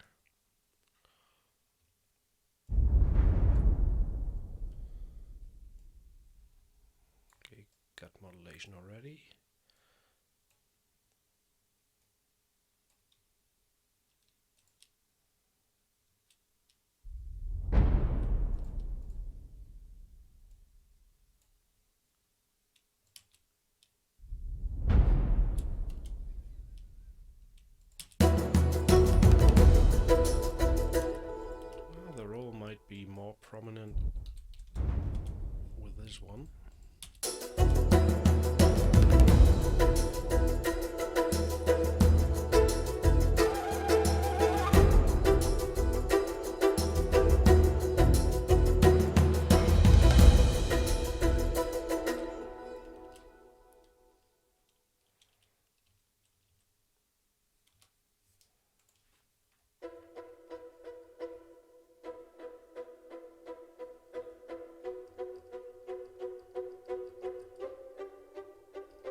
first of all. Turn this down. And I'm giving it a spin for 1, 2, 3 times. I'm just trying to come up with an idea for what's a good idea for the top line, like doing a choir, or sometimes I just need to step away and listen to it and see where it takes me. So we are going to loop this and have a little repeated play with it, and we'll be back in a minute. I'm just going into the room and listening to it.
Okay.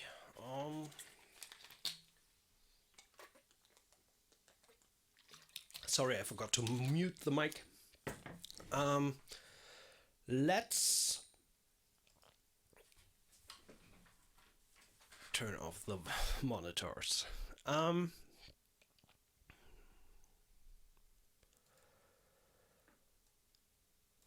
Duplicating this guy. Let's bring in the choir and see if we can do something with it.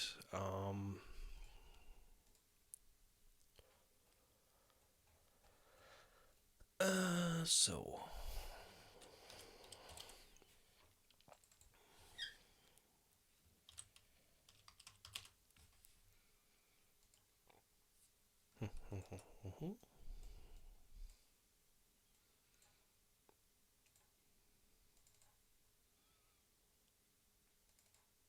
choir. Let's go with a syllable.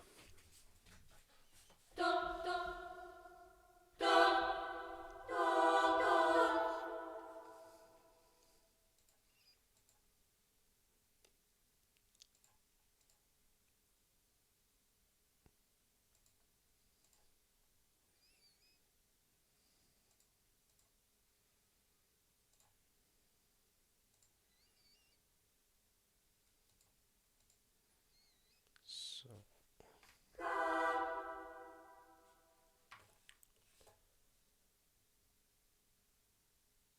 Did I miss the release of it, or is it better? No, that's released since Monday.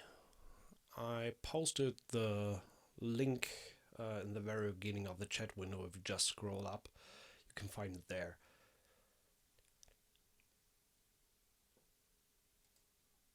Let's make this 8th notes. And actually...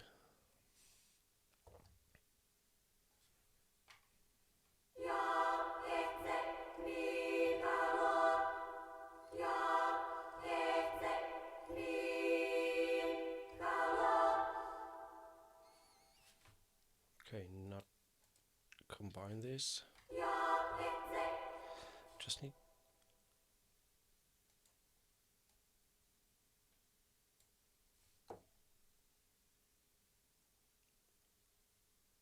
still have no idea how this key switch thing actually works. Okay, it's actually G sharp minus 1 and not G sharp 0.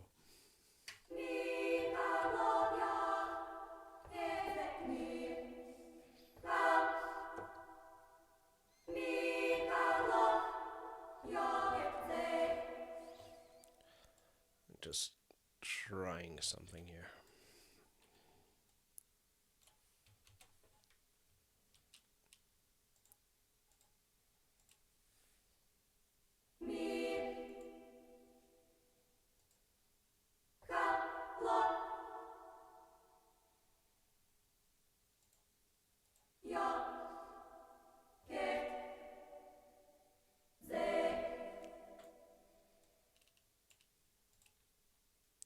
So, with G sharp 0, we make sure that it starts on the mi.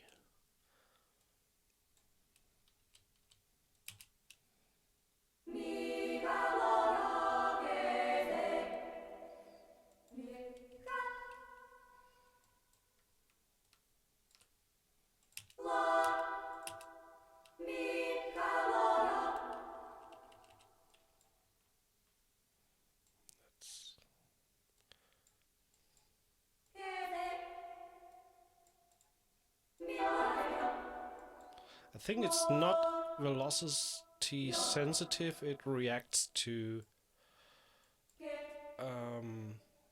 mod wheel.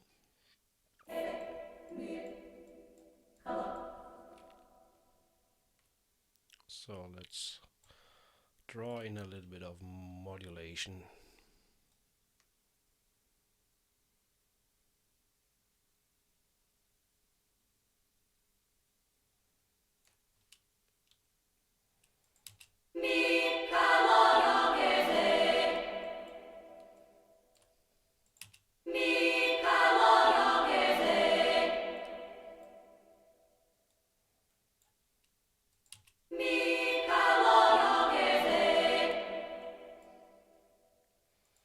And then let's bring in the sustain pedal here.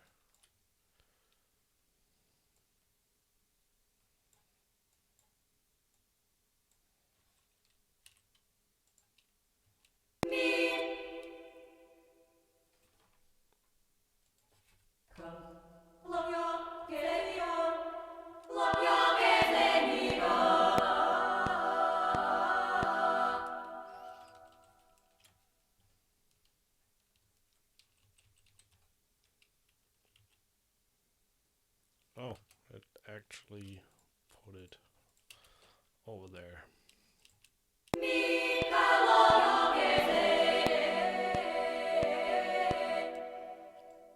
And then there is something odd in the modulation.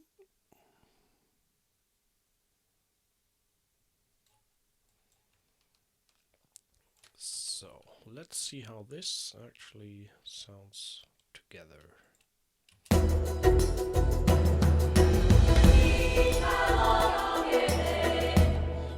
And we need to bring that way back, like minus 80 or something.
this legato.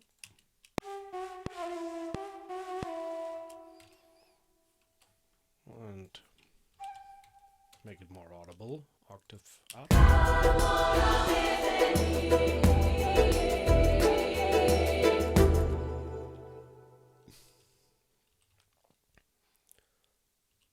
And also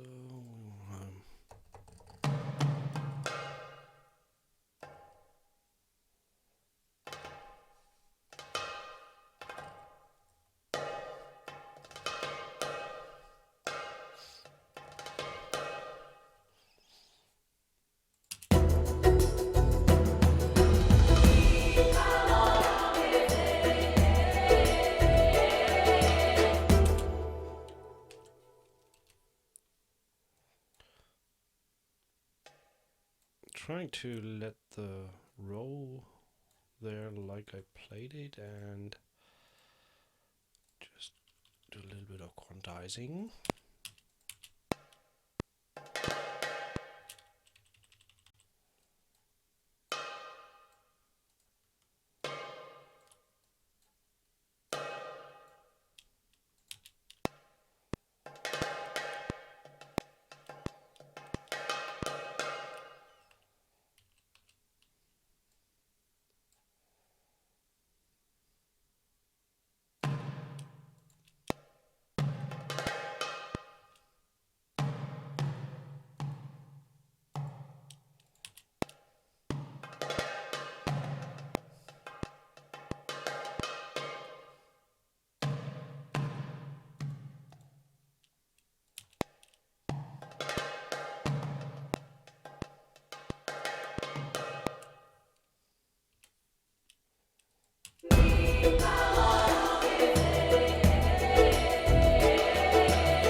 So, bring the choir a little bit down.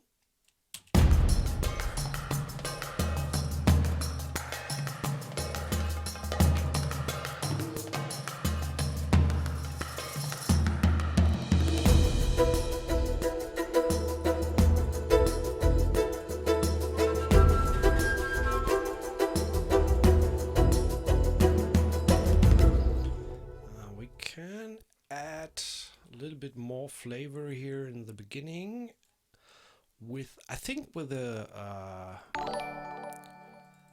gypsy violin, not with a romantic, but with a violin that's a little bit more aggressive. Turn the reverb a little bit down and bring it a little bit to the left, because we have the flute to the right, and just see if we can do some fillings in between the flutes.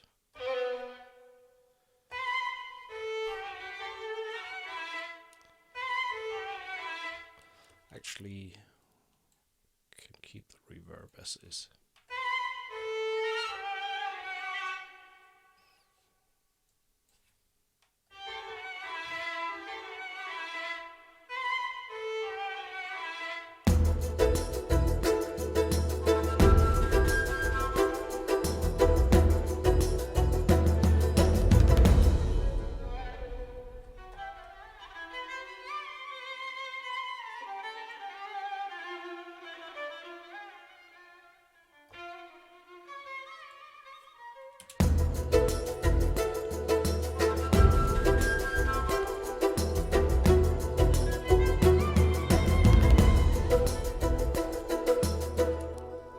Phrase there happens to fit exactly in there. Don't need to tune it.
Let's end on they again.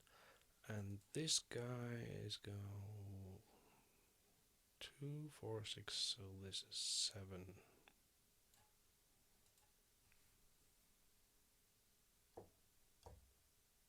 Okay, that works.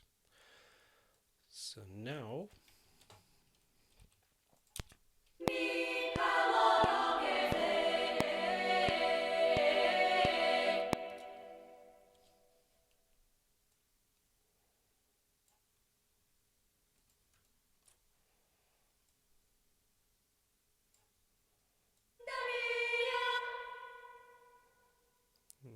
here we switch to the next syllable line, which is this one.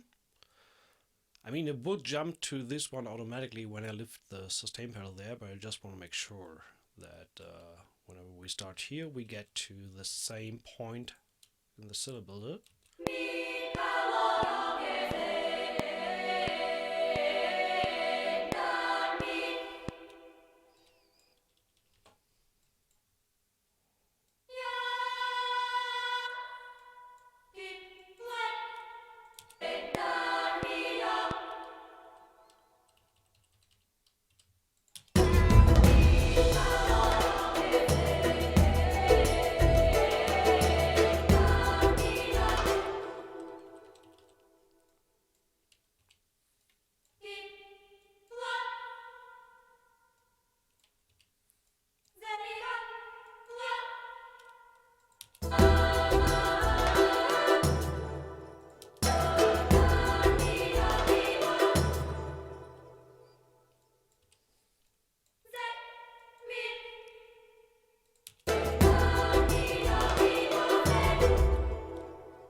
Two more syllables here, so let's make this lor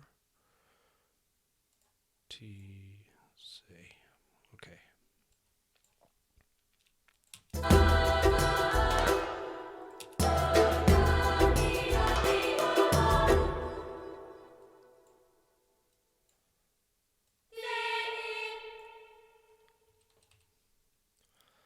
And now we have the going with the same like this one, pretty much.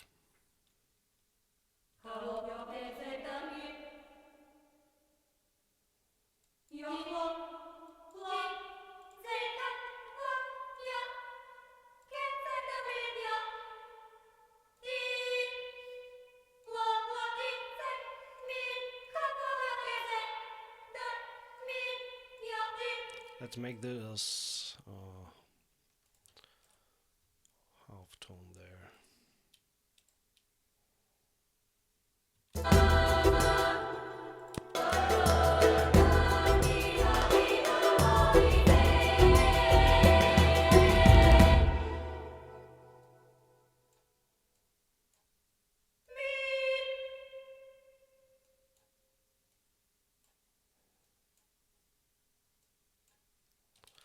So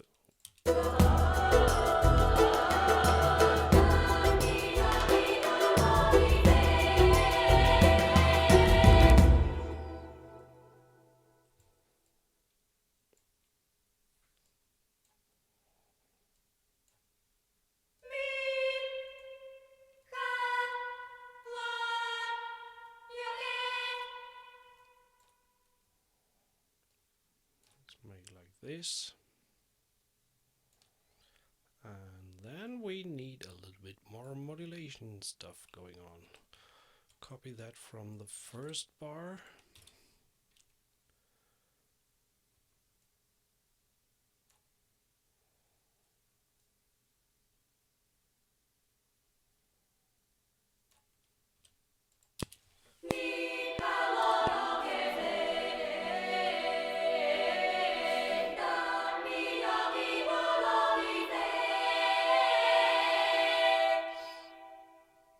Sounds pretty nice.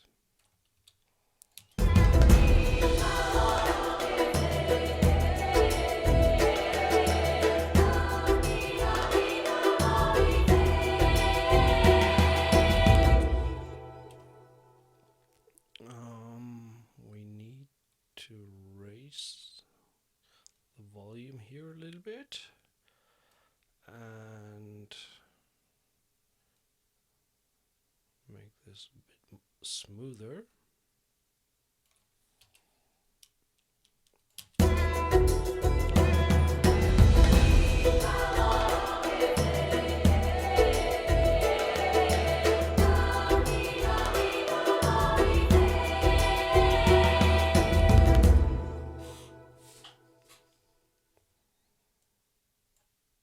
And then we are going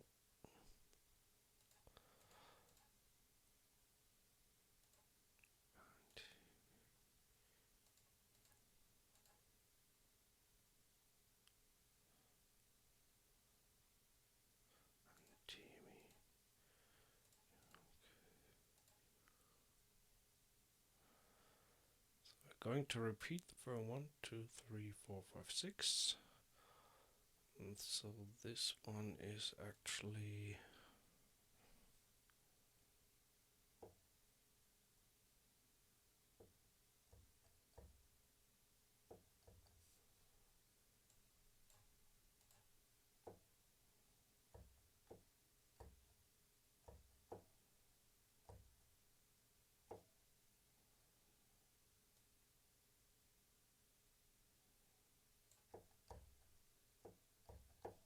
okay, 1, 2, 3, 4, 5, 6.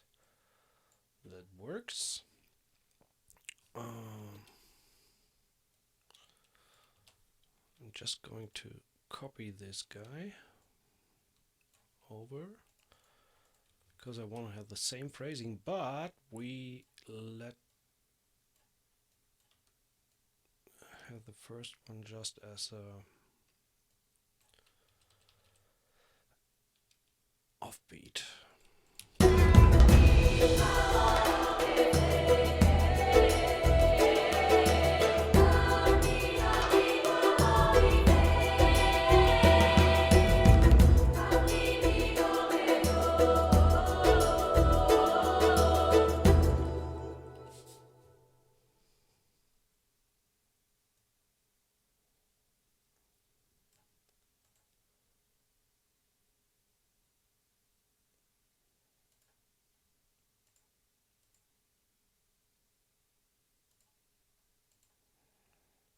So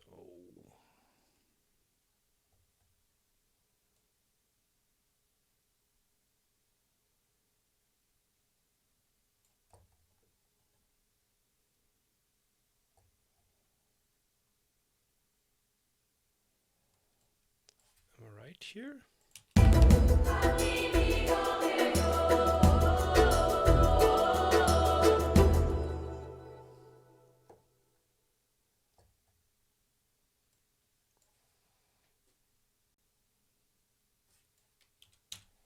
Next phrase, and then we go. Where can we go here?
there's a low E, that's great.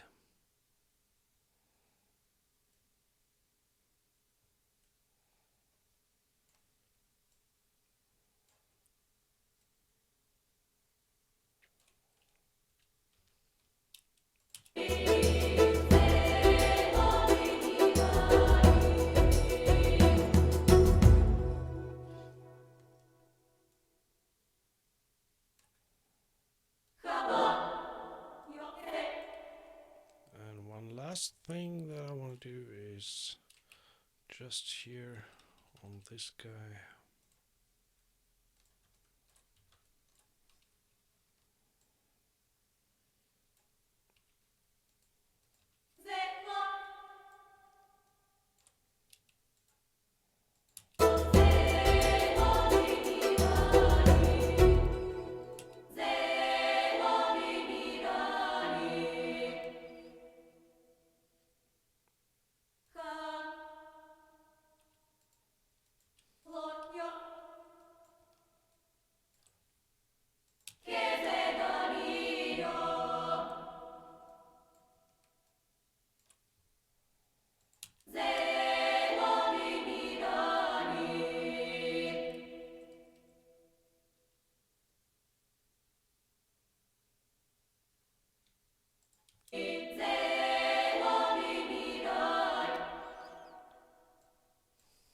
There's one last syllable missing. Let's end on ha.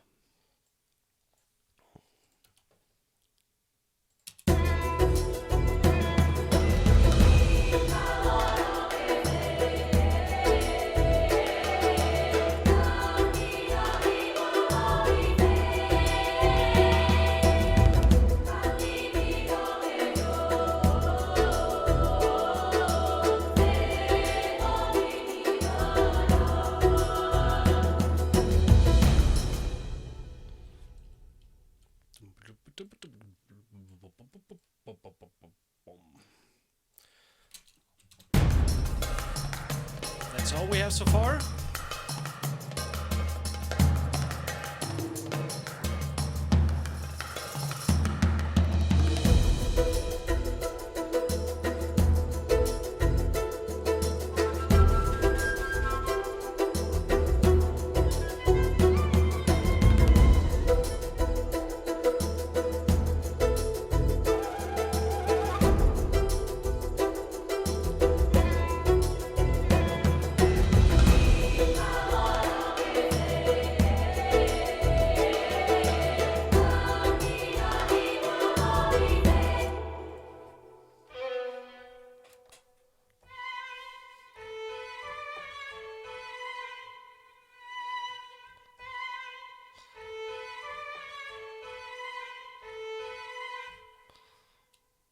Just duplicating the choir there with a violin.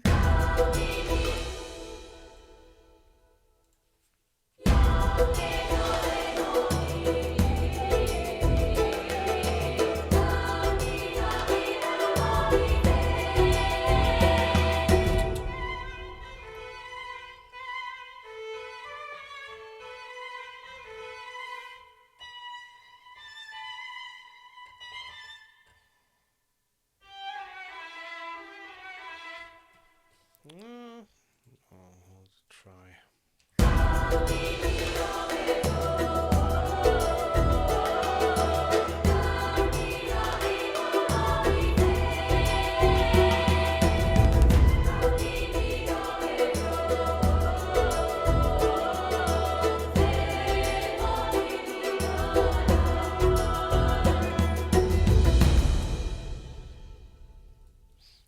Don't like that, so I'm just going to duplicate this and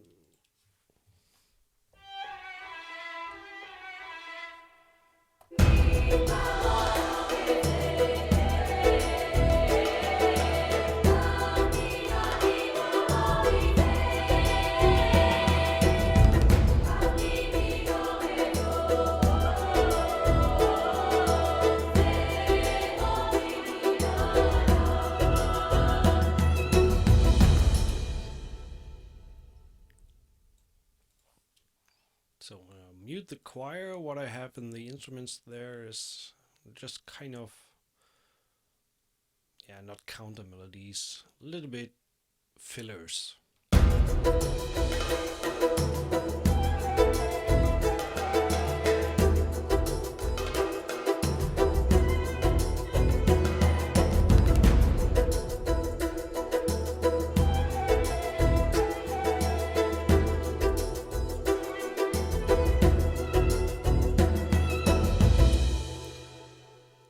And then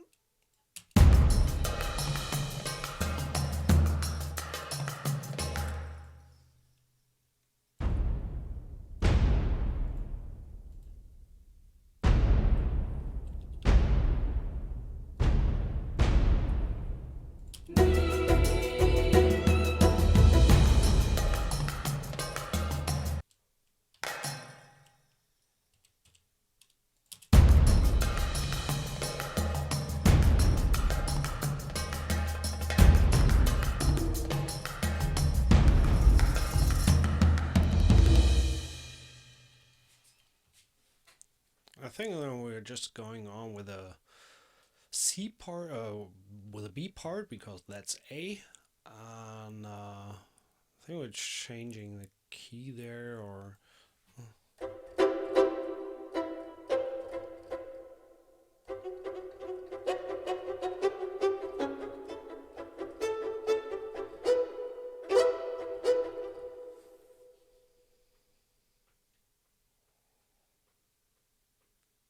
and I actually really like the idea of bringing in some of the romantic solo violin, because it just sounds so gorgeous.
We'll see how that fits in there. I'm giving it a proper listen again. We'll be back in a second.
from here on, we might go into something.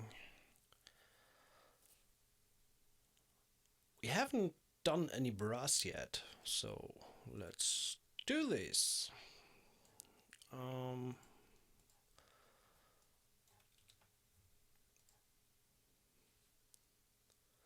First of all, what I want to do is actually duplicate the bass with the tuba shorts.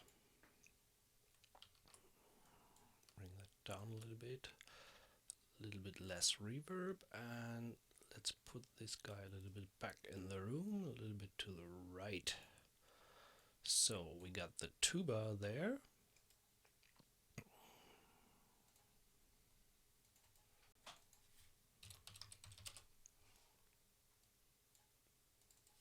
That's tuba.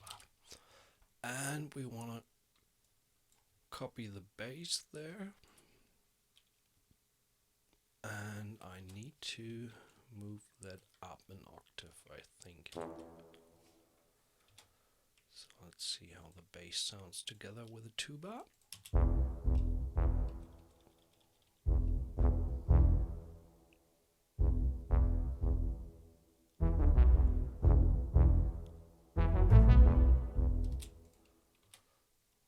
Bring this guy down.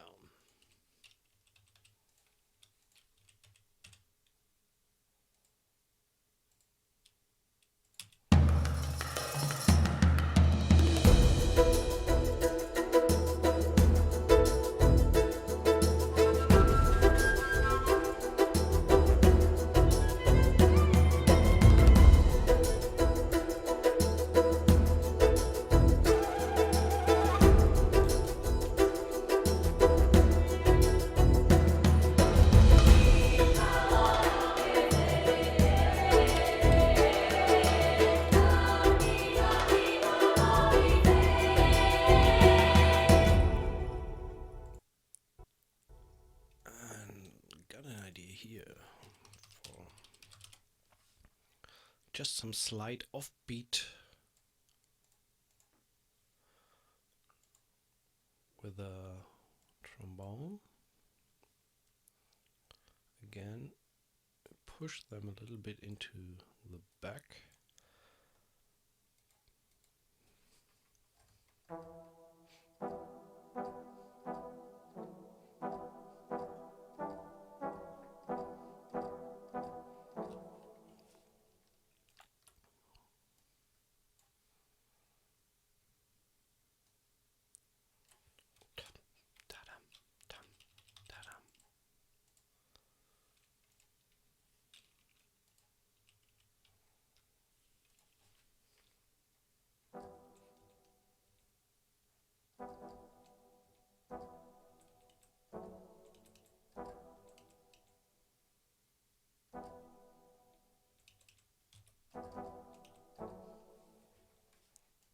Maybe a little bit more volume.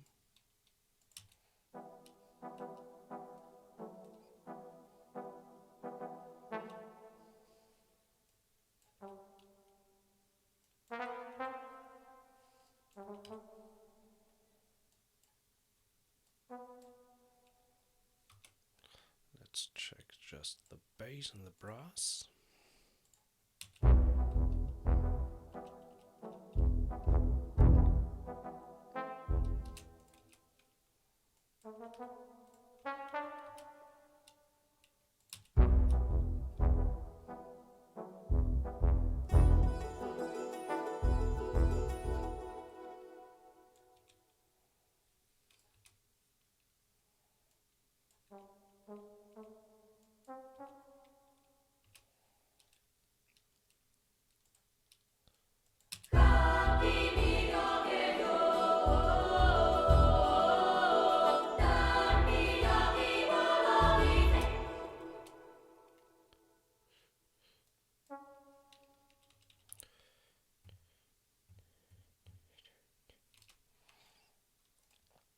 Where does that come together?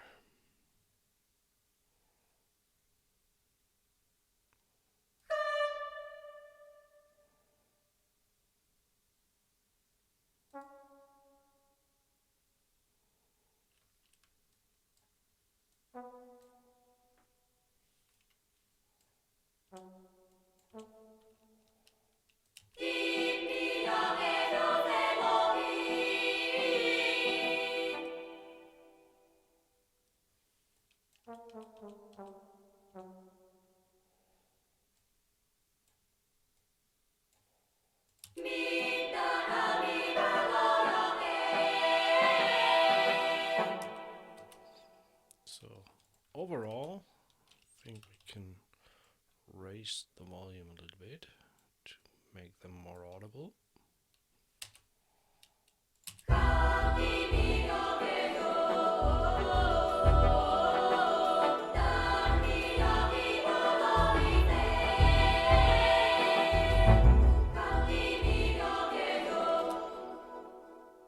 So overall, it sounds like maybe let's change that with trombone too, because this one has a little bit more bite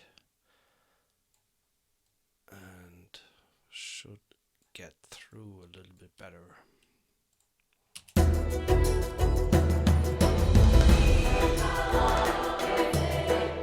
And actually we need to put that into staccato mode.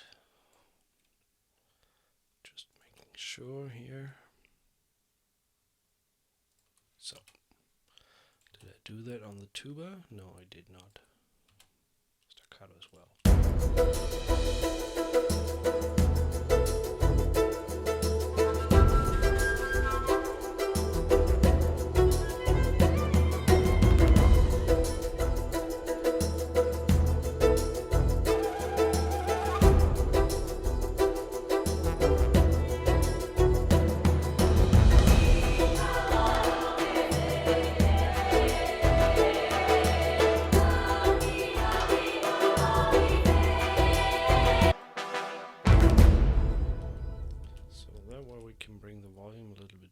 Again to make them not as beefy. How does that sound in the upper range?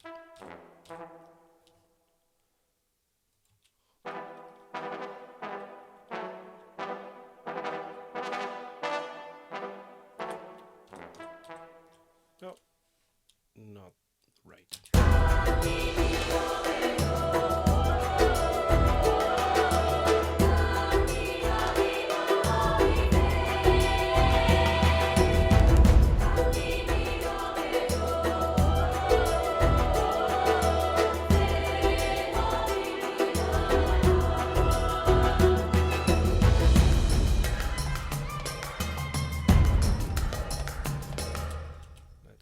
Phrase going a little bit longer. I actually like that pretty much. Doubling the bass here.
Something like this, like a B part.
let's make this.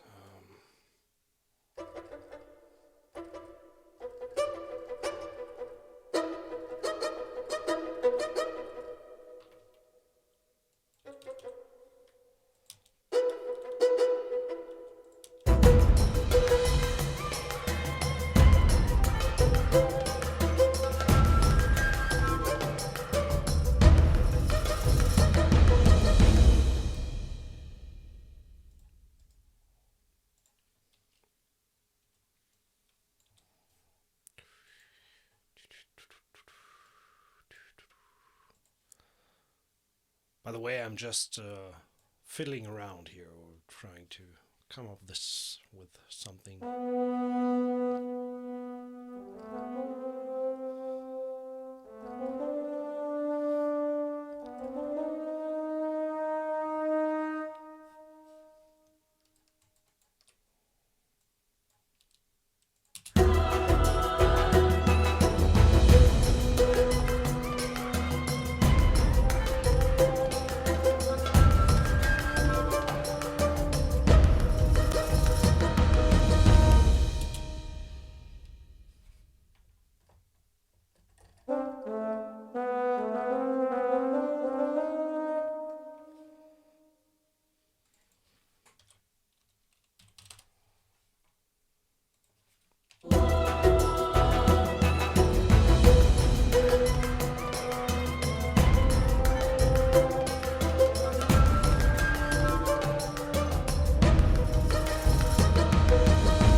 So let's duplicate. This is trombone 2, and this will be trombone 1, because this one has a slightly softer tone, and I want to do the chord rise there.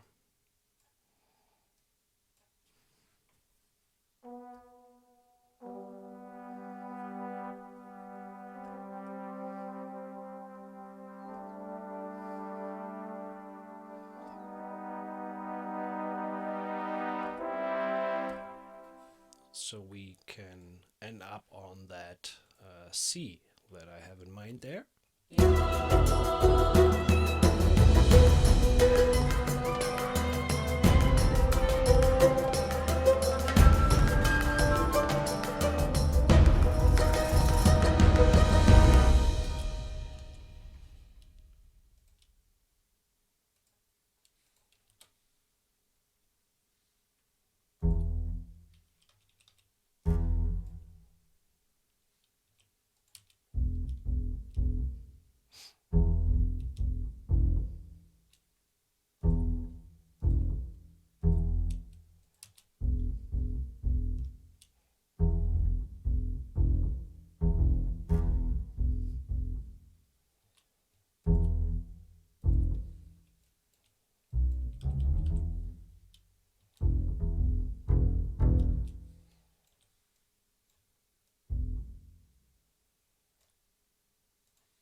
So let's see how that sounds all together.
So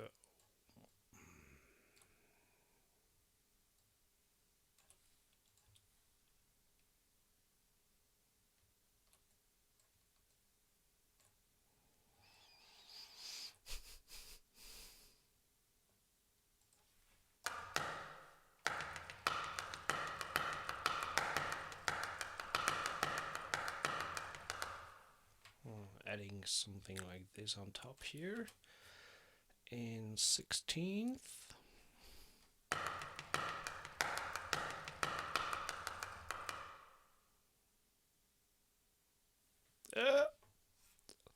Messed up, sorry.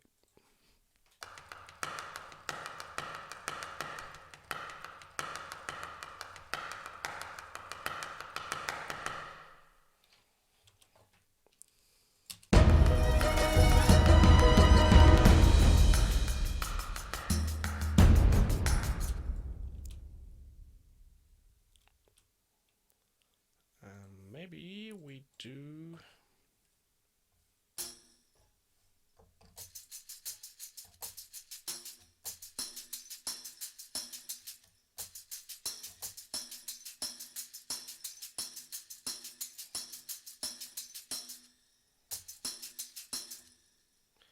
So I want to copy this pattern and paste it. So definitely need these guys here and these get.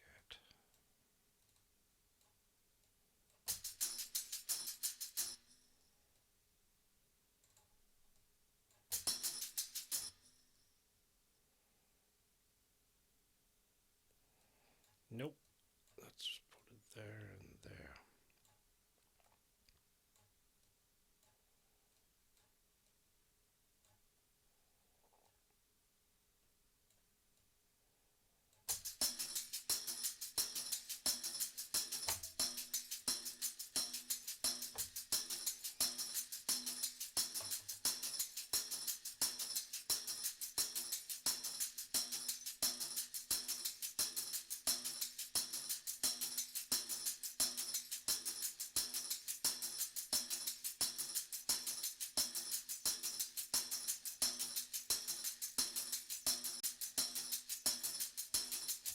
And same here.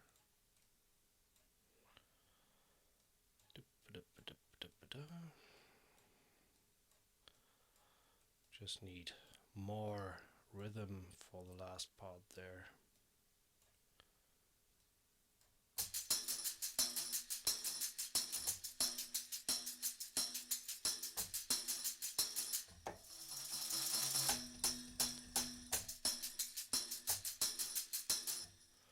Yeah, that sounds good.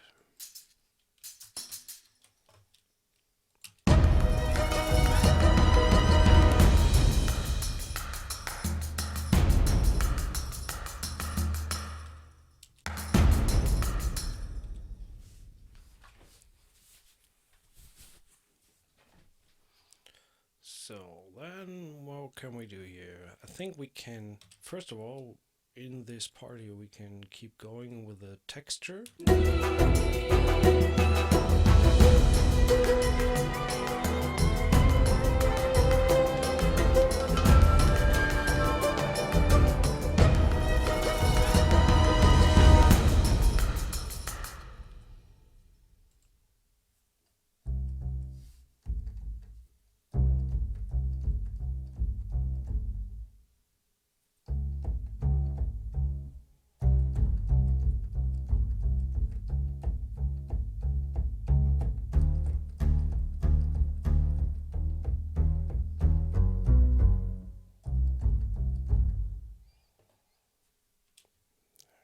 Kind of a double bass there, or disco bass.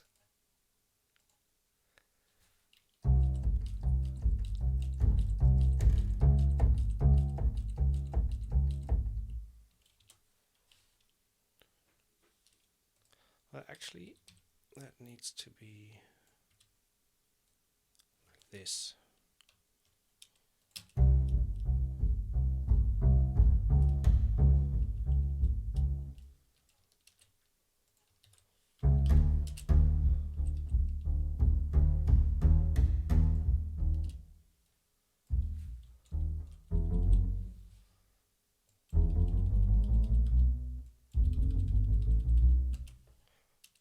Not really sure if that works with the harmonies there.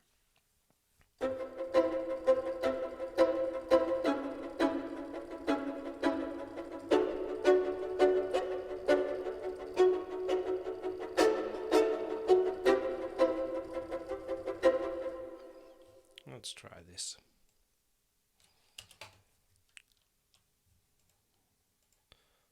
We can always delete if it doesn't work.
Let's see.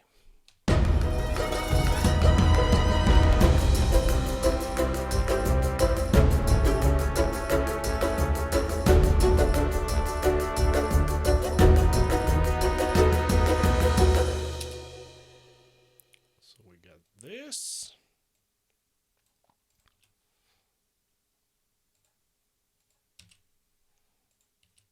Let's hard quantize this.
Hmm.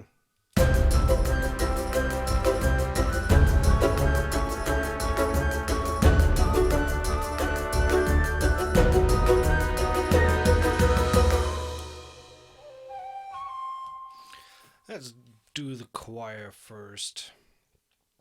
And I think we can. This is going on. Let's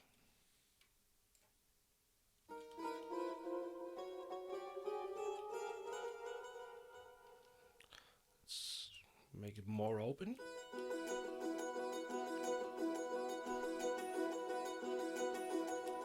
Let's see if this works together with the bass and the trombones, how that sounds. That's what I was thinking, because of the fifth.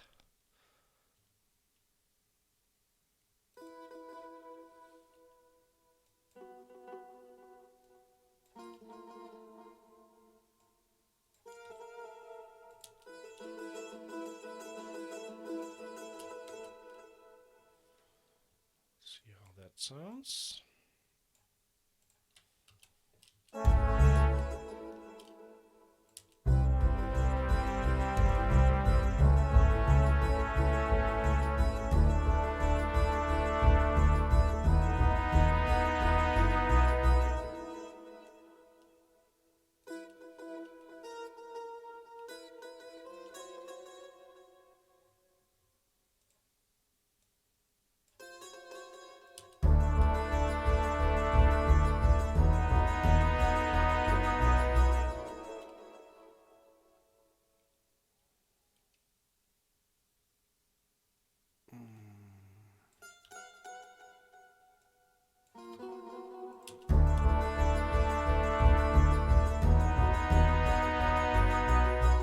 That works.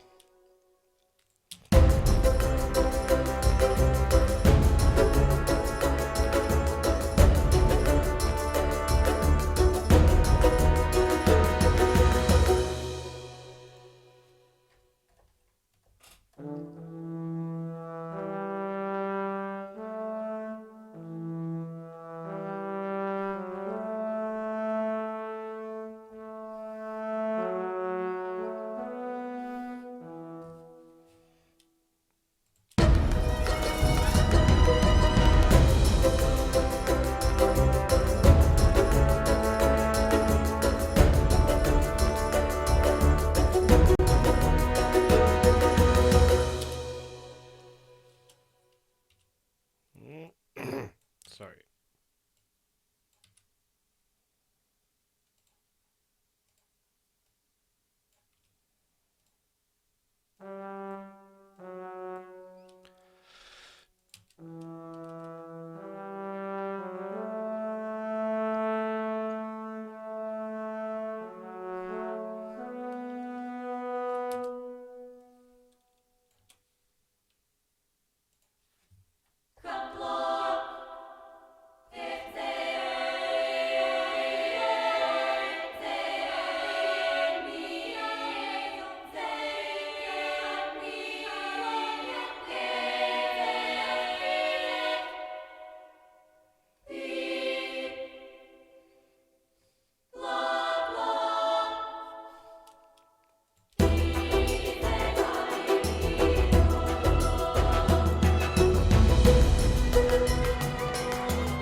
I think that could work.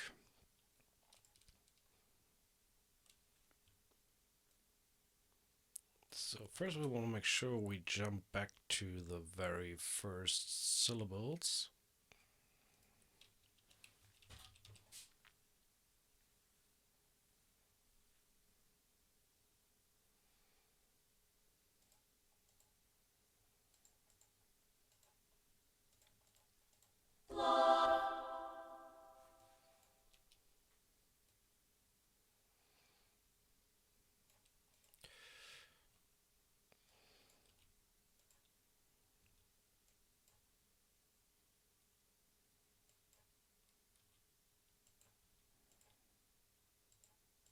So, um,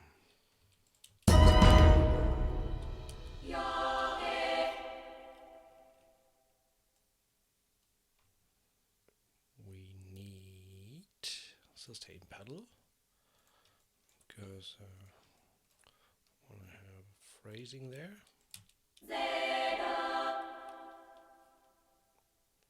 And we need modulation.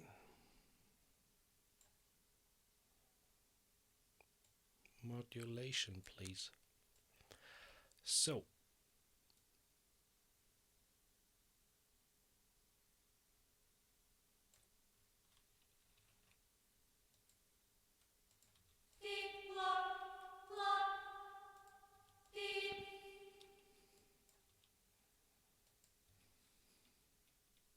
damn it. There we go. And there we go.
So we have this guy there, this.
This last guy is the B major.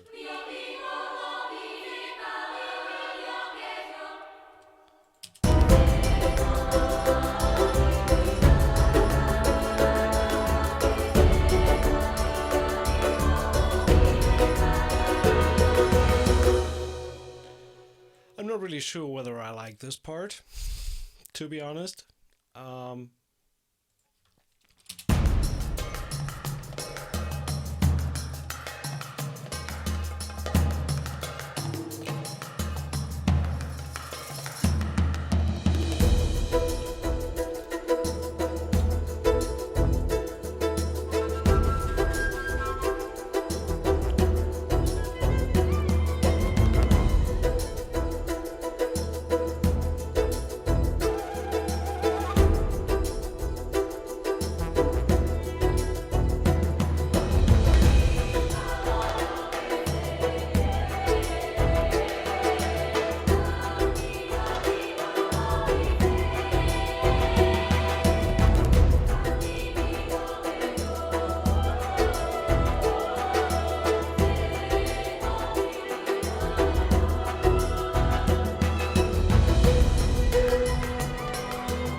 Actually, I think I like it.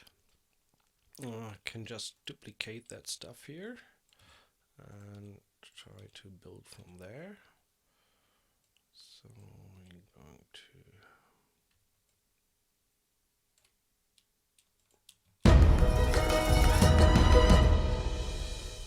And let's just bring in some more voices here.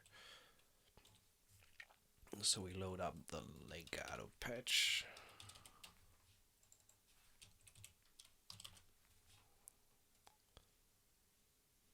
I think overall the choir can get a little bit of a bump in volume. And here we have the choir.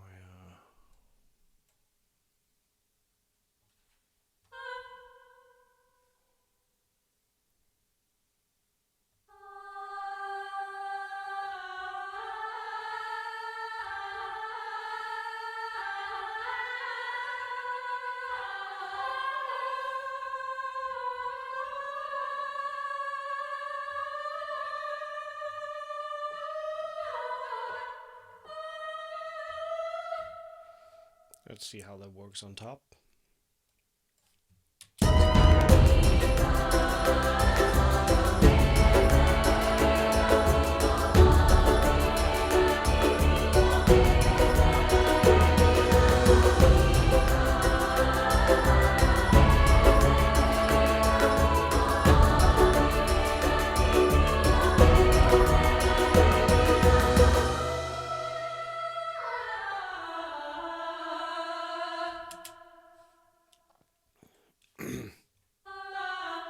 I like the movement in the beginning, so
I think like this. So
Let's try something else here. Give a little bit more of a klezmer feel with the... Where is it? Looking there. Ethnic. The gypsy clarinet.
Let's try this.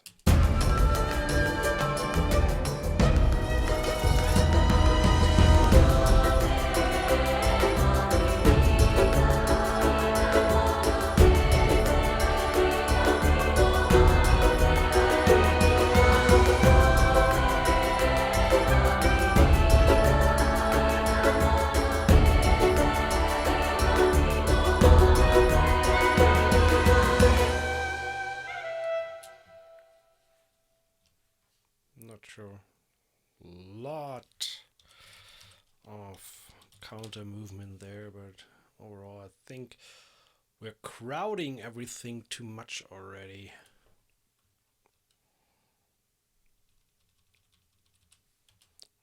Mute the choir.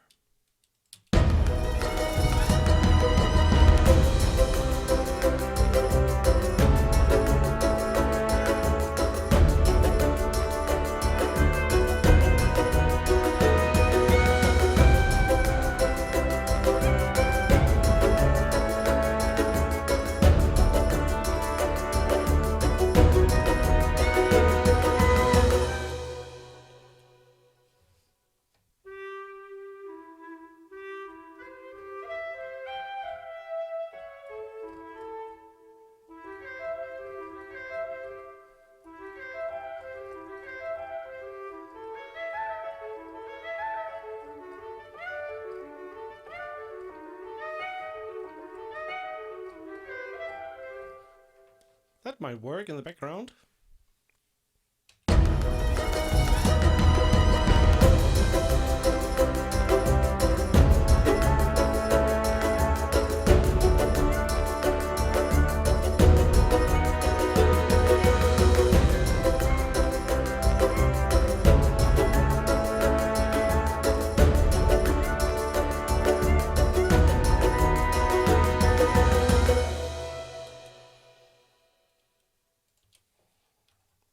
So, if only I could play.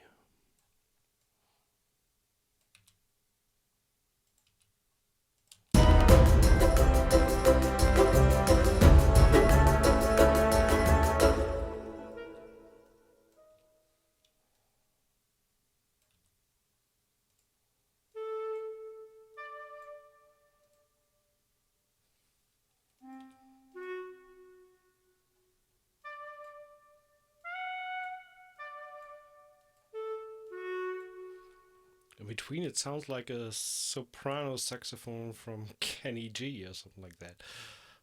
Kind of funny.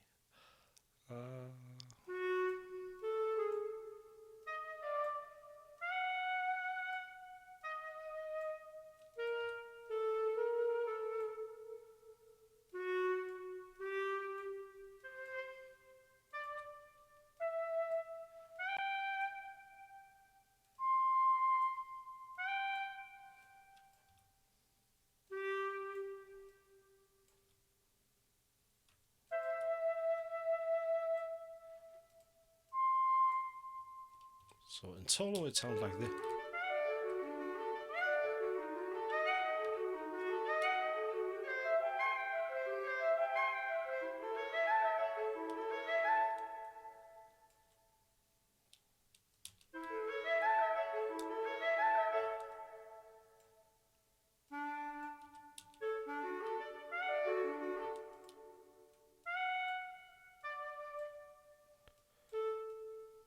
So I can only repeat that. The legatos are just awesome.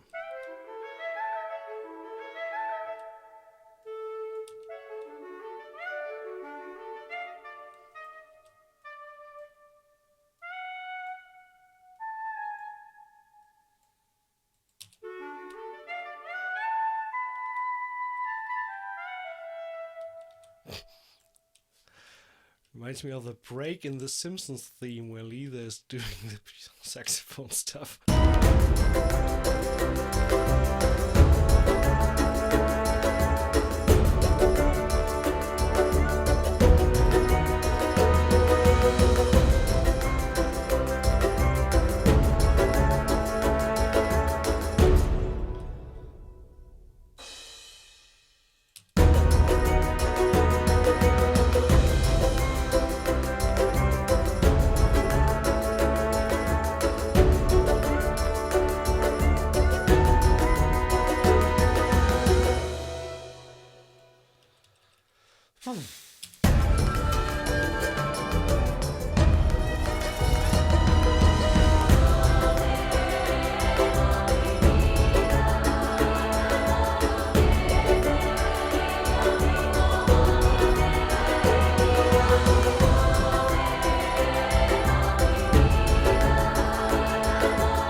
That should have been 8th notes.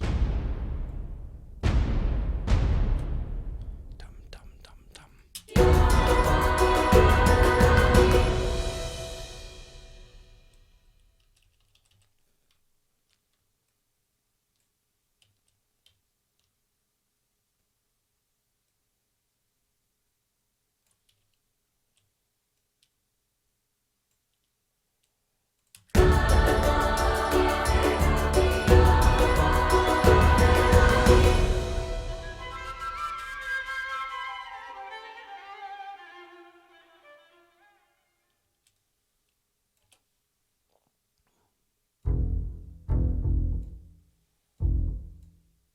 Sad that the low double bass doesn't hold the note. That's sad.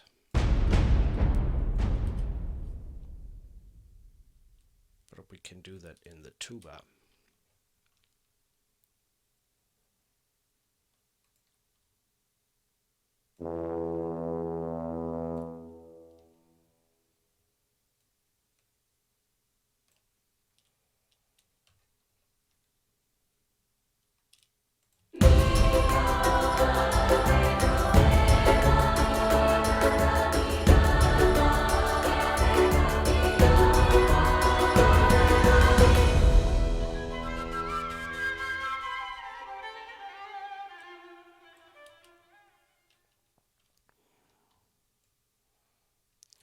Keep this going for, let's say, 2 bars. I haven't saved a single time. It's about time to do so. And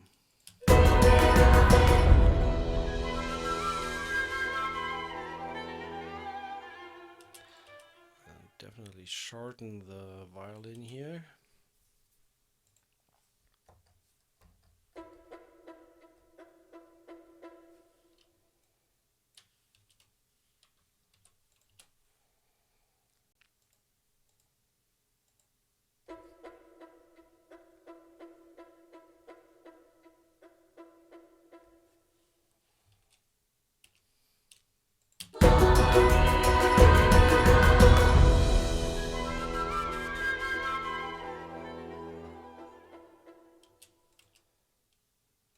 Only the last ones there.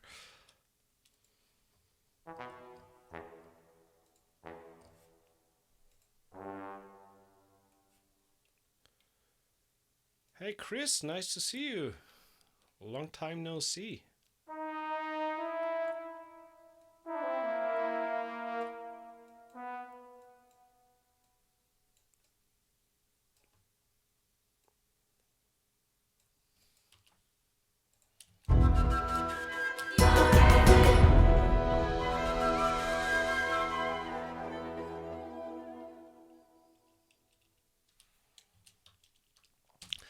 So it's kind of we're getting closer to the end here because I'm just going to finish this stream.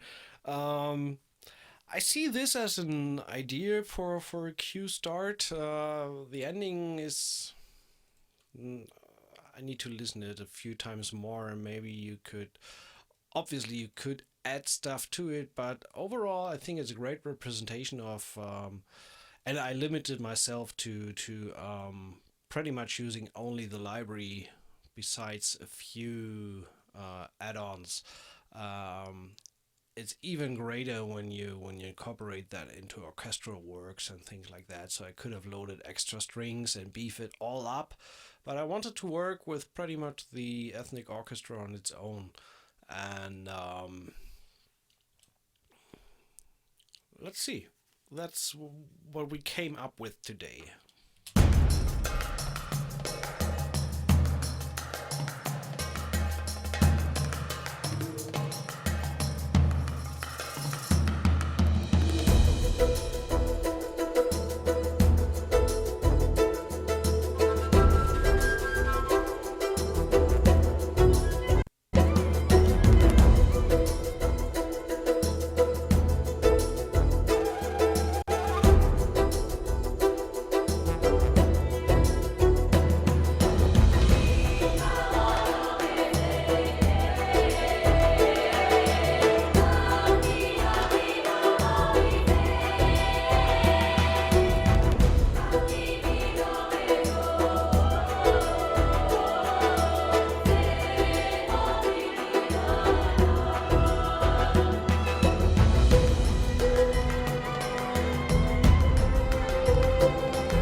One thing we might add here on the very last note.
Let's see.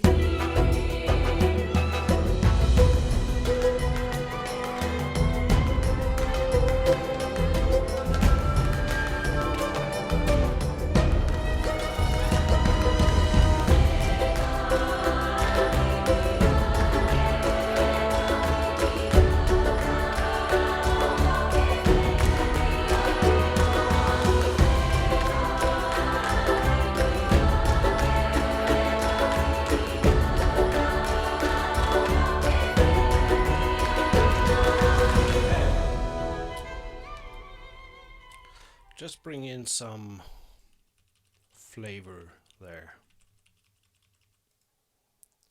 And obviously the last 16th notes.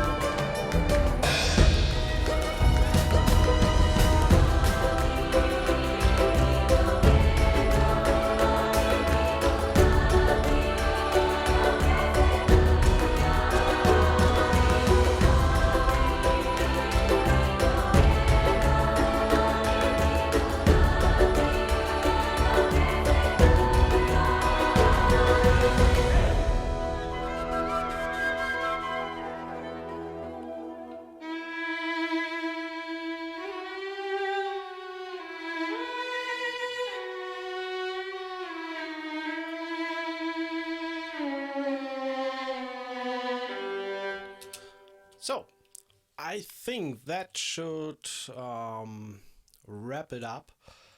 Let's just give the master a little bit of a boost there. Turning the output a little bit down. And optimize C. This, and yeah, watch your speakers. This should wrap it up with, let me bring that up once more. Strezov Sampling Balkan Ethnic Orchestra. As I said, it's on introductory price $3.29.